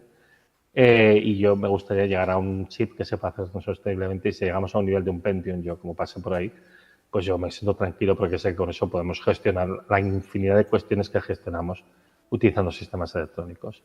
Hay que apostar por la integración de la captación de la energía con la producción, es decir, producir allí donde está la energía, que esto es mucho más eficiente. Y en última instancia, relocalizar e integrar los productos, la producción con el consumo, teniendo circuitos cortos de producción y distribución. El verdadero reto que hay realmente no es un problema técnico y tecnológico, y es que no haya retos técnicos y tecnológicos, pero es que el problema principal que tenemos es social y cultural. Tenemos que superar la obsesión por el crecimiento, el cual es incompatible con los límites biofísicos de un planeta que es finito. Y entonces hay que superar ciertos memes culturales como, por ejemplo, ver que crecimiento no es bienestar o que crecimiento no es riqueza, ¿no? De hecho, estamos en una fase en que la búsqueda del crecimiento lo que genera es destrucción, lo que genera es empobrecimiento, lo que genera son pérdidas, ¿no? ¿Cuánto creció el PIB de Valencia el año pasado? Estamos en una situación de destrucción precisamente por la búsqueda irrefrenable del crecimiento que ya no es posible. Pero el crecimiento es una cosa que es consustancial al capitalismo porque es la base de la tasa de reproducción del capital. Entonces hay que superar el capitalismo. Que superar el capitalismo, por cierto, no es ir al comunismo, que es un sistema crecentista con los mismos problemas del capitalismo y además típicamente de orientación no democrática, que tampoco me parece que sea muy ideal, ¿no? Entonces aquí lo que hay que hacer es evolucionar, igual que el capitalismo es una evolución de sistemas anteriores, tenemos que evolucionar a sistemas posteriores que pueden igualmente, pues a lo mejor tener libre mercado y propiedad privada, eso es una cuestión aparte, eso es una cuestión de organización social, pero que sí que se necesita es que no necesita el crecimiento para existir. Pero hay una resistencia social y cultural muy fuerte, aunque realmente los únicos perjudicados son los actores puramente financieros, porque ellos sí, su negocio se basa en la inflación del capital. Las industrias, de hecho, están buscando soluciones porque tienen problemas bastante serios, pero los únicos que realmente no tienen futuro en un mundo en decrecimiento son los actores financieros. También os digo que sin superar el capitalismo no va a haber ninguna transformación. La razón fundamental por la que fracasan todas las cumbres del clima y demás es porque no se puede sacrificar el crecimiento y al final pues no se toman medidas que afecten a la economía. Sin embargo, hay un informe de la propia Agencia Europea del Medio Ambiente en el 21 que se llama Crecimiento sin crecimiento económico, Growth Without Economic Growth, en el cual se analiza si es posible el respeto ambiental en un sistema económico orientado al crecimiento y la conclusión a la que llegan es que no, que se necesita un sistema económico estacionario o en decrecimiento. Bueno, pues ya nos hizo bastante claro dónde está el problema. En conclusión, La transición energética es necesaria, urgente e ineludible. El modelo de ramal eléctrica industrial por el que hemos apostado no funciona. De hecho, es una burbuja que está reventando y provoca una gran destrucción ambiental con un beneficio energético y social. Las propuestas de transición eficientes pasan por una relocalización de toda actividad económica e industrial y además es necesario disminuir la actividad metabólica asociada, lo que se consume y lo que sale, de acuerdo con la limitación que vamos a tener tanto en lo que entra, en la disminución de la energía de los materiales que vamos a tener inevitablemente por la situación de descenso de la producción de estos materiales, como también la necesidad de contener el impacto ambiental que ya empieza a ser muy grave. Todo esto no se puede hacer si no hay una reforma del sistema social económico y un cambio de los valores culturales que ahora mismo presiden nuestra sociedad. A día de hoy solamente el decrecimiento aparece como una vía practicable para superar el capitalismo. Y bueno, básicamente esto es lo que os quería contar en el día de hoy y ahora si queréis podemos abrir un turno de preguntas para que me preguntéis lo que deseéis. Gracias por vuestra atención.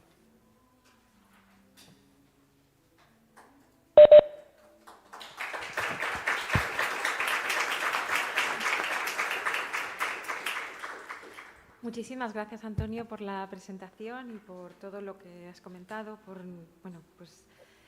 Comenzamos contigo este bloque 3 de la transición. Hemos estado viendo los problemas y ahora vemos también los problemas para solucionar los problemas, ¿no? ¿Tenéis alguna duda aquí en la sala? ¿Queréis hacer? Coge el micro, por favor. Si queréis poner alguna pregunta en el chat, se la leeré también a Antonio. Yo tengo una pregunta relacionada con un ejercicio de imaginación bastante grande, que sería asumir que pudiéramos llegar a la... Antonio, ¿escuchas bien? Sí, lo oigo bien, lo oigo bien. Asumir que podríamos llegar mágicamente a la fusión nuclear como un elemento como fuente primaria de energía única en el mundo. Hemos estado viendo anteriormente que la Tierra cede calor al espacio, creo que eran 700 vatios por metro cuadrado o algo así. Si generáramos energía infinita dentro de la Tierra o muchísima energía con una central que creo que la central de fusión sería térmica, que tiene una eficiencia del 45%, ¿a dónde iría el resto? El 65%, el 55%. Iría al medio ambiente, pero piensa una cosa, ahora mismo, esa es una cuestión interesante. Ahora mismo en el mundo el consumo total de energía, el que hay actualmente, equivale aproximadamente a unos 20 teravatios de potencia media. Es decir, es como si nosotros estuviéramos consumiendo con una máquina o conjunto de máquinas que fuera en régimen constante y si fuera este régimen de 20 teravatios, al cabo de un año consumirían la misma energía que se consumió el año pasado, ¿vale? Básicamente la cantidad de energía que nos está enviando el Sol ahora mismo es aproximadamente unas 8.000 veces más grande que esto. Entonces, obviamente, en aplicación del segundo principio de la termodinámica, toda la energía que consumimos no desaparece. Eso es lo que dice el primer principio de termodinámica. Y por el segundo, básicamente, lo que nos dice es se transforma en calor. Entonces, todo el exceso, todo el consumo energético que hacemos en el mundo, en última instancia se acaba convirtiendo en calor, ¿no? Por ejemplo, tú cuando le pones gasolina al coche, ¿vale? El coche avanza. De hecho, la razón por la que tú vas consumiendo energía para moverte a una velocidad constante es porque hay un rozamiento de los neumáticos con el suelo y principalmente del aire con la estructura del coche. Entonces, tú tienes que vencer esas fuerzas de rozamiento y esas fuerzas de rozamiento lo que hacen es fricción y esta fricción lo que hace es convertir una parte del movimiento, que es de hecho por lo que tú vas perdiendo cantidad de movimiento, en calor, en movimiento térmico, movimiento desordenado de las moléculas, etcétera, ¿vale? Entonces, otra parte se convierte en ruido, pero el ruido, o sea, las ondas sonoras eventualmente van degenerando y se convierten en movimientos aleatorios de las moléculas, que eso al final es lo que es el calor. Y en última instancia todo se acaba convirtiendo en calor, excepto quizá la emisión lumínica que pueda haber. Esta podría ser radiación directamente, ¿vale?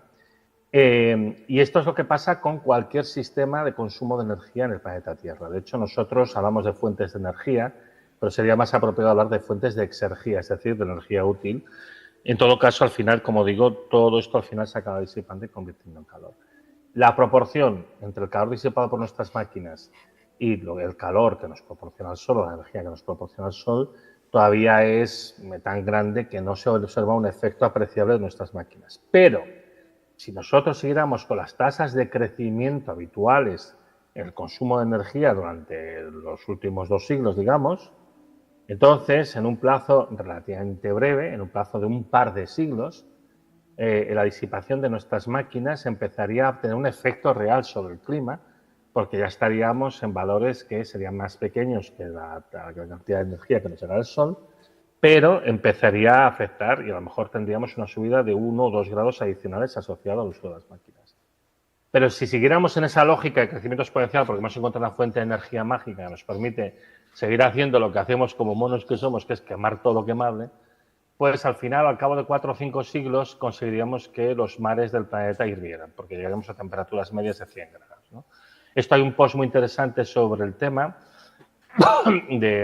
de un investigador, un astrofísico, ahora no me acuerdo el nombre, joder, mira que es un tío conocido, que tiene un blog que se llama Tom Murphy. Bueno, pues él tiene un post que se llama Energía a escala galáctica, que yo lo tengo traducido en mi blog, y que explica esto, ¿no? Explica pues en qué ritmo, si tuviéramos una fuente de energía mágica y siguiéramos con los ritmos de crecimiento de consumo de energía habituales, lo que pasaría. Y al final aquí trae una cuestión que es evidente, incluso si resolviéramos, entre comillas, ya te digo por qué digo resolver, entre comillas, el problema energético, nos encontraríamos que chocaríamos contra otros límites ambientales, porque al final el planeta es finito. Es que la pretensión de crecer infinitamente en un planeta finito es completamente absurda. Aparte de que crecer por crecer es la filosofía de un tumor, es que lo que no tiene ningún sentido es no darse cuenta de que hay límites biofísicos, ¿no? Entonces, bueno, faltarían materiales, crearíamos otro tipo de degradación ambiental y al final, evidentemente, igualmente colapsaríamos. Entonces, el objetivo no es solucionar el problema energético. Y lo de solucionar, entre comillas, que digo, es porque aquí hay como una visión muy tecno-optimista de que nuestro problema es un problema de carácter técnico-tecnológico, hay que invertir suficiente en investigación para conseguir superar los problemas técnicos para poder producir las cantidades ingentes que nosotros creemos que tenemos derecho a tener por alguna razón divina que Dios nos ha concedido, que tenemos que tener toda la energía que nos dé la gana, ¿no?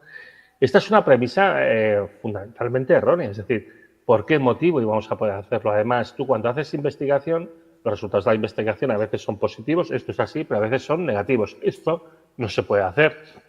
Y de hecho ahí tienes la termodinámica que te establece ciertos límites de lo que puedes hacer, o por ejemplo la relatividad y la cuántica te establecen ciertos límites de lo que puedes conocer y también de lo que puedes hacer.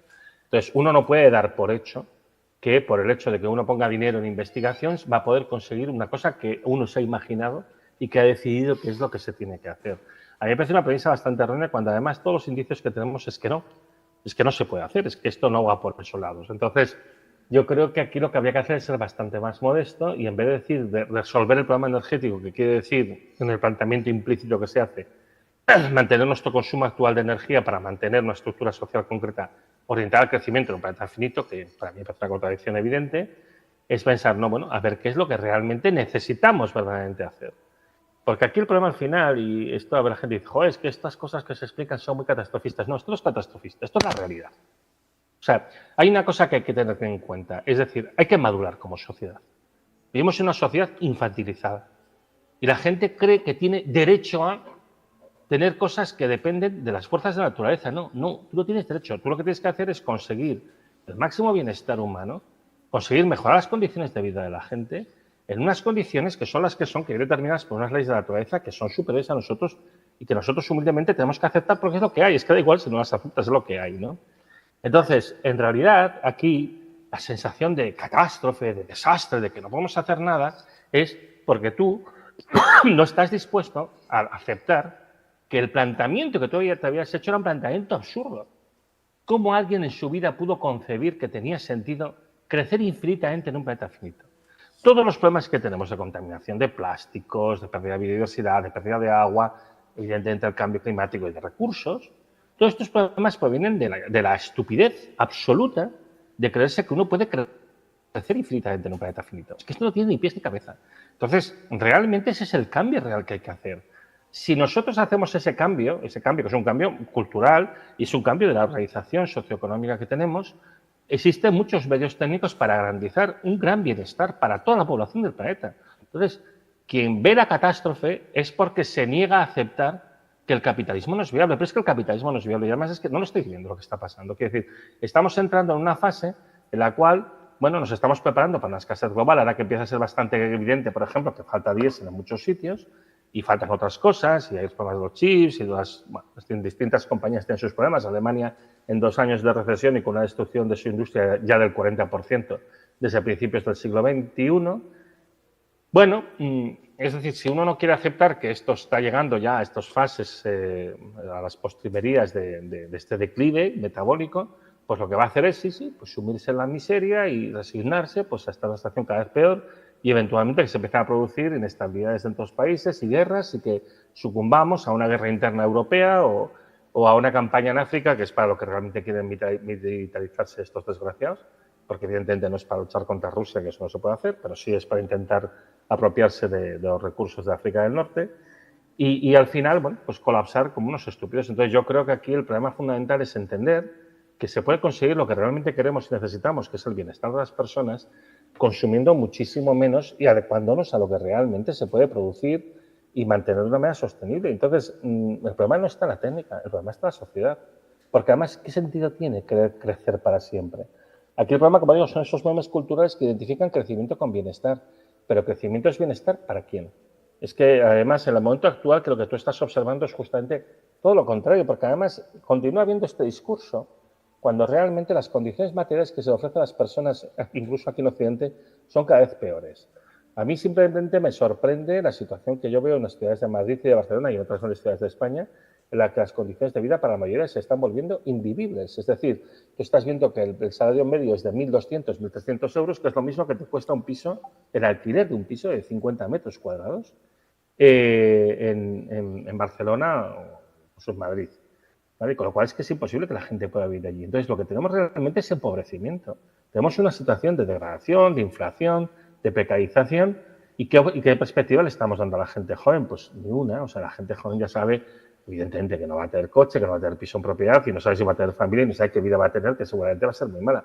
Bueno, yo creo que esto es una demostración de que mantener el sistema actual lo único a lo que lleva es a una degradación de la condición de vida de las mayorías y lo que lleva es a un empobrecimiento. Por eso hay que apostar por vías diferentes, más democráticas, en las que uno se adapta a esta situación de menos recursos y proporciona unas condiciones de vida dignas a todo el mundo, que yo creo que esto es lo que hay que hacer y que técnicamente es posible. Ahora, que hay que hacer un cambio cultural, por supuesto que sí. Muy bien, muchas gracias.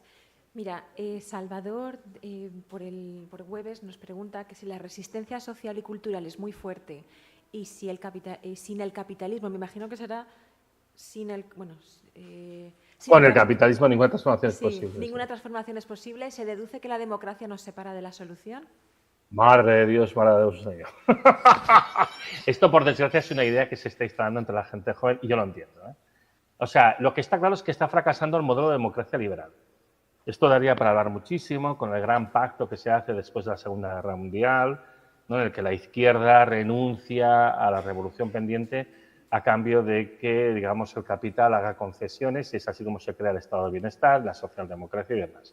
Entonces, aquí había un gran contrato social en el que no hacemos la revolución, a cambio nos dejáis vivir en unas condiciones dignas. ¿Qué está pasando ahora? Que se están degradando las condiciones dignas y los partidos de izquierda no están entendiendo que si se ha roto una parte del contrato se tiene que romper la otra también. Entonces, bueno, el problema no es la democracia, el problema es la democracia liberal. Entonces, la solución no es una dictadura, que es una idea que está ganando cierta atracción entre la gente joven, porque tienen tendencia a confundir dictadura con lo que denominaba Aristóteles aristocracia, ¿no? Que es el gobierno de los más capaces, no sé qué. Cosa que, por cierto, no hemos visto nunca en la vida porque, evidentemente, estamos hablando de seres humanos que no son seres de luz, con sus imperfecciones y la gente pues se corrompe y la gente cuando tiene el poder, pues bueno, pues incluso aunque vaya con buenas intenciones, acaba haciendo auténticas barbaridades, ¿no? Entonces, yo creo que cualquier solución tiene que ser radicalmente democrática, pero tiene que ser plenamente democrática.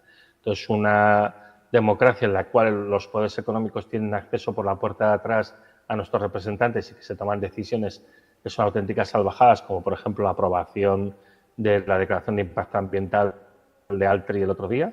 Bueno, pues estas cosas que claramente no tienen ningún sentido lógico y que además contradice lo que dicen los expertos, pero que se hace pues por verdaderamente razones económicas o la influencia de estos grandes poderes económicos. Pero es que eso no es una democracia plena, que una situación en la que el poder económico corrompe a nuestros representantes o influye en ellos para poder conseguir sus fines, es una democracia en la que se está tergiversando y atropellando los derechos de las opiniones democráticamente expresadas por la mayoría. Necesitamos una democracia más plena, o sea, realmente lo que necesitamos es más democracia, no menos.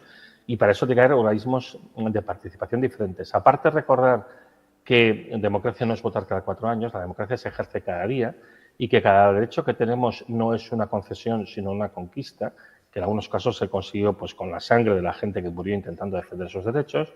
Bueno, pues yo creo que es importante tener en cuenta que aquí pues, hay que hacer una cosa mucho más militante en ese sentido, porque evidentemente sin una actitud de denuncia, una actitud de activismo social, no se diría, de ser radicalmente ciudadanos y de luchar por nuestros derechos, no vamos a conseguir absolutamente nada.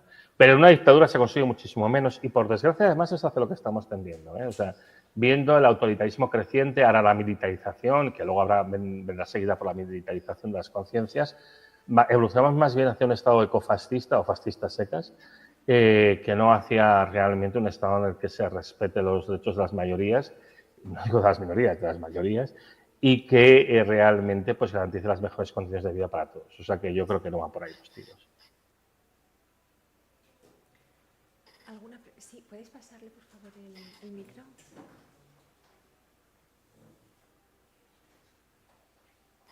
Muchas gracias por Tienes que encenderlo para arriba.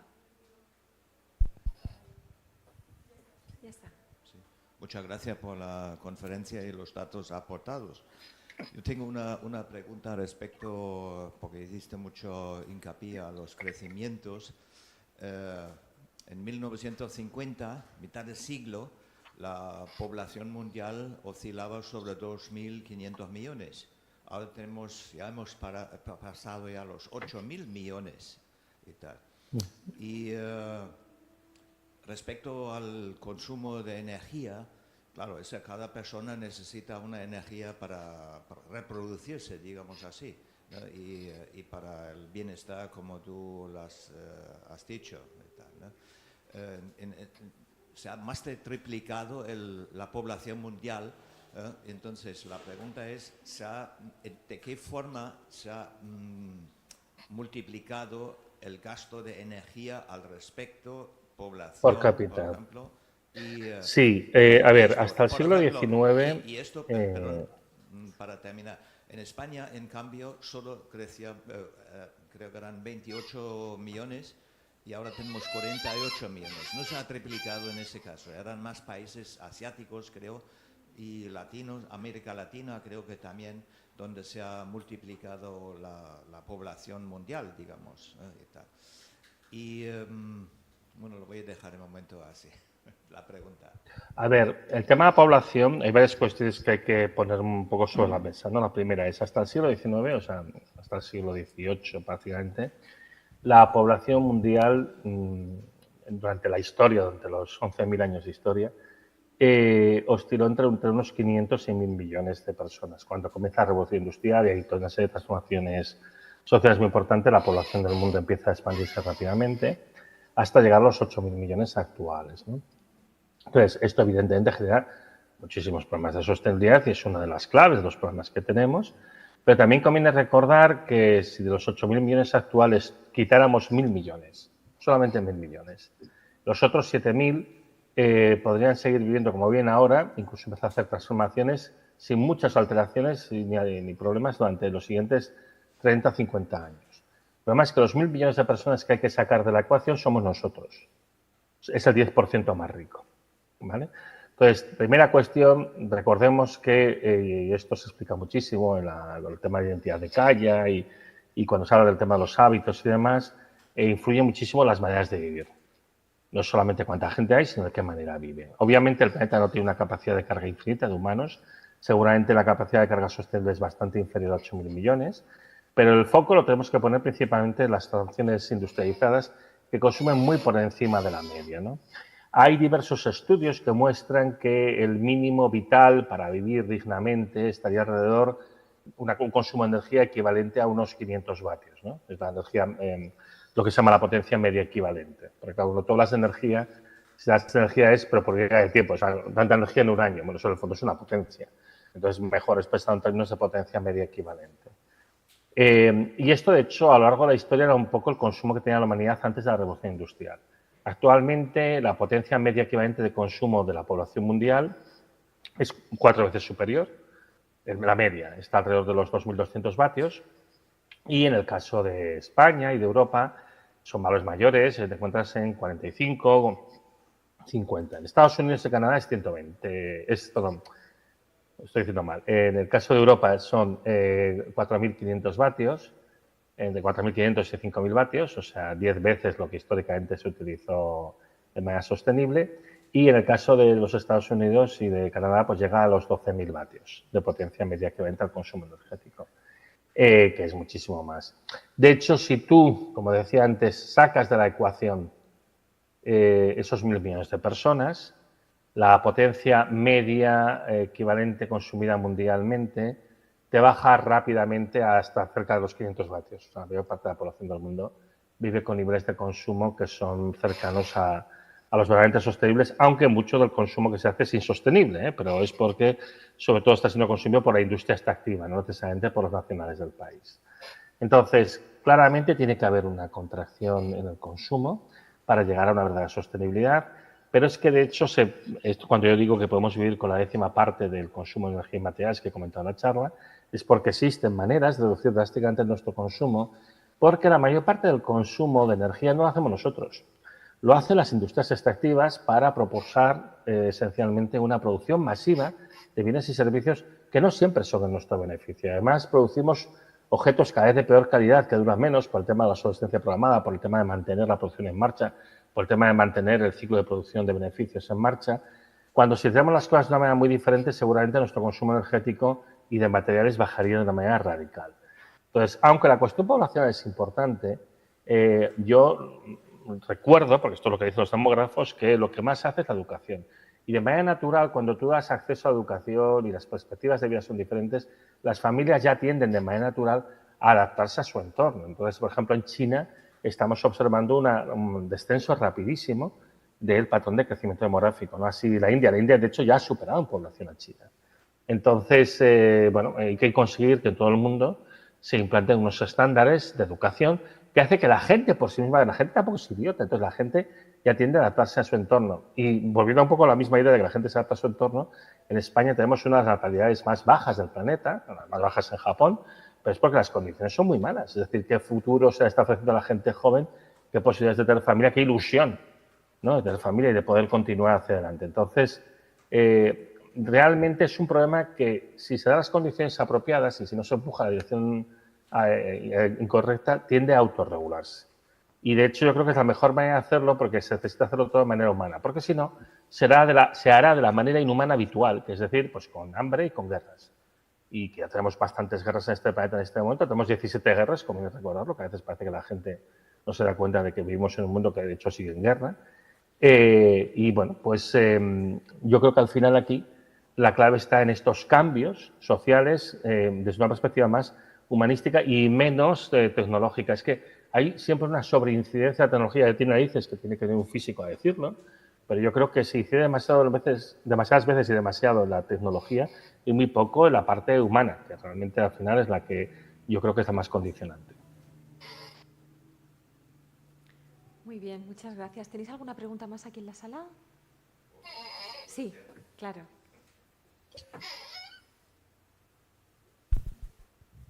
Bueno, respecto al bienestar social que mencionaste por último,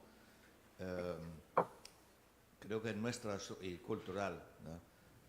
Nuestra sociedad en general pensamos en el progreso y progreso realmente lo vinculamos a un progreso tecnológico, ¿no?, para luego fomentar el bienestar social y bienestar en general. Voy a decir un ejemplo simple. Cuando trabajo con los alumnos, por ejemplo, el café, ¿no? A mí me gusta el café, entonces miro los precios y el precio del café aproximadamente oscila sobre 10 euros, ¿no?, el kilo, ¿no? En cambio, si miro las cápsulas, oscila sobre 70 euros el kilo. Y lo pregunto a los niños, dice, ¿y qué tienes que hacer para conseguir esta diferencia de los de los 50 o 60 euros, y dice, claro, trabajar. Entonces, ¿dónde está la comodidad y el progreso realmente solo en este ejemplo tan profano y simple que es cotidiano y diario? Y claro, trabajar significa gastar energía, aunque sea energía humana, ¿no? Y otras cosas más, aparte de las cápsulas, lo que cuesta también la energía de producirlo, de plástico, de aluminio, lo que sea. Y el cambio, como tú has propuesto, y yo pienso lo mismo, ¿no?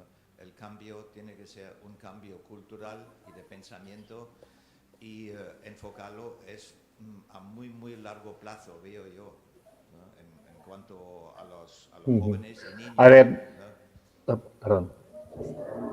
Sí, has escuchado bien. Es que encima tenemos un concierto de jazz en la sala de al lado. No, sí, sí, un poquito rápido, pero creo que lo he oído todo. A ver, pues justamente en el ejemplo este de las cápsulas está bastante bien, por diversos motivos, ¿no? Y es, claro, la gente utiliza las cápsulas primero porque se lo ofrecen. Segundo, porque es práctico, porque implica que le dedicas menos tiempo. Porque uno de los grandes problemas que tenemos en nuestra sociedad actual es que, como bien es sabido, esto lo decía Agustín García Calvo, los ricos pagan con dinero y los pobres pagan con tiempo. Es decir, el que es pobre, pues vive en el estado de una ciudad, tarda mucho más tiempo en desplazarse, hacer las cosas, etcétera, etcétera. Al final, esto es con lo que tú pagas, ¿no? Y entonces, bueno, se te ha ofrecido eso que, de hecho, es excesivamente caro de producir, pues te lo ofrece a un precio rebajado debido al hecho de que ahora sí es demasiado caro, pero todavía te lo puedes permitir, debido al hecho de que la energía ha sido barata hasta ahora, ¿no? Y, de hecho, porque tú todavía tienes un sueldo que te lo puedes permitir. ¿Qué va a pasar en los próximos años? Que la gente va a dejar de consumir café en cápsulas, o a lo mejor incluso café, porque no se lo va a poder permitir. Es así de sencillo. Entonces, estamos en una situación en la que va a haber una contracción de la renta media, de las clases medias, que ya está pasando, de hecho, ¿eh? O sea, en términos efectivos, la renta media de las clases medias, no diría las clases trabajadoras, viene reduciéndose desde el año 80 más o menos. Lo que pasa es que hay momentos en los que se acelera esta caída, ¿no? Y lo que va a pasar simplemente es que la gente va a dejar de consumirlo porque va a decir, coño, yo esto no me lo puedo permitir. Es que es así de simple. Entonces, o hago el café con cafetera italiana tradicional o no lo hago en absoluto, que además, teniendo en cuenta los problemas que está teniendo con la producción mundial de café, tampoco sería de extrañar que el café, como otros productos, se acabe convirtiendo en un producto de lujo, ¿no? A mí lo que preocupa es que el cobre se convierta en un producto de lujo, porque lo necesitamos para muchas cosas. Pero en cualquier caso, yo creo que esto ejemplifica pues también eso, la creación de necesidades y demás. Y luego hay una cuestión que has suscitado al comienzo que también querría comentar, que es esta idea del progreso, ¿no? Esto de la idea del progreso tiene que ver con una cosa que se llama el mito del progreso, en el cual yo recomiendo que busquen y lean porque hay mucho escrito y bastante bueno. Y en particular hay un par de ensayos de un compañero mío, Antonio García Olivares, que la verdad es que lo explica muy bien. Que básicamente es una cosa que forma parte del programa sociológico, se podría decir, o ideológico del capitalismo, y por eso más está muy atrincherada nuestra sociedad. Es esta idea de que vamos siempre hacia adelante y hacia mejor, ¿no? Cuando progresar no siempre significa ir hacia lo mejor, progresar sí significa continuar la dirección en la que vas. Pues la dirección en la que vas te lleva a la catástrofe, progresar hacia la catástrofe no me parece muy buena idea, ¿no? En cualquier caso, este mito del progreso es fundamental y fundacional del capitalismo porque lo necesita para justificar muchas de las cosas que se hacen. Si algo es más moderno, entonces es que es mejor, ¿no? Y eso justifica que se hagan una serie de cambios que no necesariamente van a mejor y que en muchos casos, últimamente sobre todo, que estamos en la fase de rendimientos decrecientes o incluso negativos de la tecnología, continuar en la misma dirección lo que hace es degradar las cosas y que sean peores. El otro día me decía mi sobrino, bastante cabreado. Mi sobrino estudia ingeniería informática y el ordenador que le compramos hace un año ahora tiene un fallo eléctrico, no sé qué, dice, es que ahora hace las cosas peor. Y es que es verdad, es que las cosas se hacen peor, ¿pero por qué? Pues porque hay una aceleración de la producción y un intento desesperado de mantener los márgenes de beneficios que se hace pues básicamente recortando en cosas que antes se hacían con un poquito más de seriedad y con un poquito más de seguridad y de robustez, ¿no? Pensando en acelerar la máquina del megaconsumo. Entonces, para esto es fundamental este mito del progreso que alimenta la idea de que siempre vamos a ir mejor simplemente porque vamos hacia cosas más modernas. Y no siempre lo moderno es mejor. Y esto, bueno, es otro de los mitos culturales que hay que destruir. Bueno, yo creo que ya vamos a ir finalizando esta sesión. pero sí que quería dejarte dos pequeñas reflexiones de dos personas que han dejado aquí en el Webex. La solución está clara, pero es incompatible con los poderes económicos actuales. Y otra que me ha gustado, a ver, estaba aquí al lado, ¿no? Dice, sí, todos tenemos en mente que sobran otros y resulta que sobramos nosotros. O sea, me han parecido interesantes las dos. Bueno, Antonio, muchísimas gracias por tu tiempo. De hecho, Antonio da charlas de forma altruista y bueno, le agradecemos muchísimo todo este tiempo y sobre todo su dedicación y su commitment, no me sale la palabra ahora, su Compromiso. Eso, su compromiso a título personal para divulgar sobre todos estos temas y sobre todo que lo haya hecho también un sábado, que es su día de descanso. Muchísimas gracias, Antonio. Y nada, ahora vamos a dejar unos 10 minutos más o menos de descanso porque a las 11 tenemos la siguiente charla con Alicia Valero, que está también muy relacionada con esta primera charla. Así que nada, Pues Antonio, gracias a muchísimas vosotros. gracias. Hasta luego.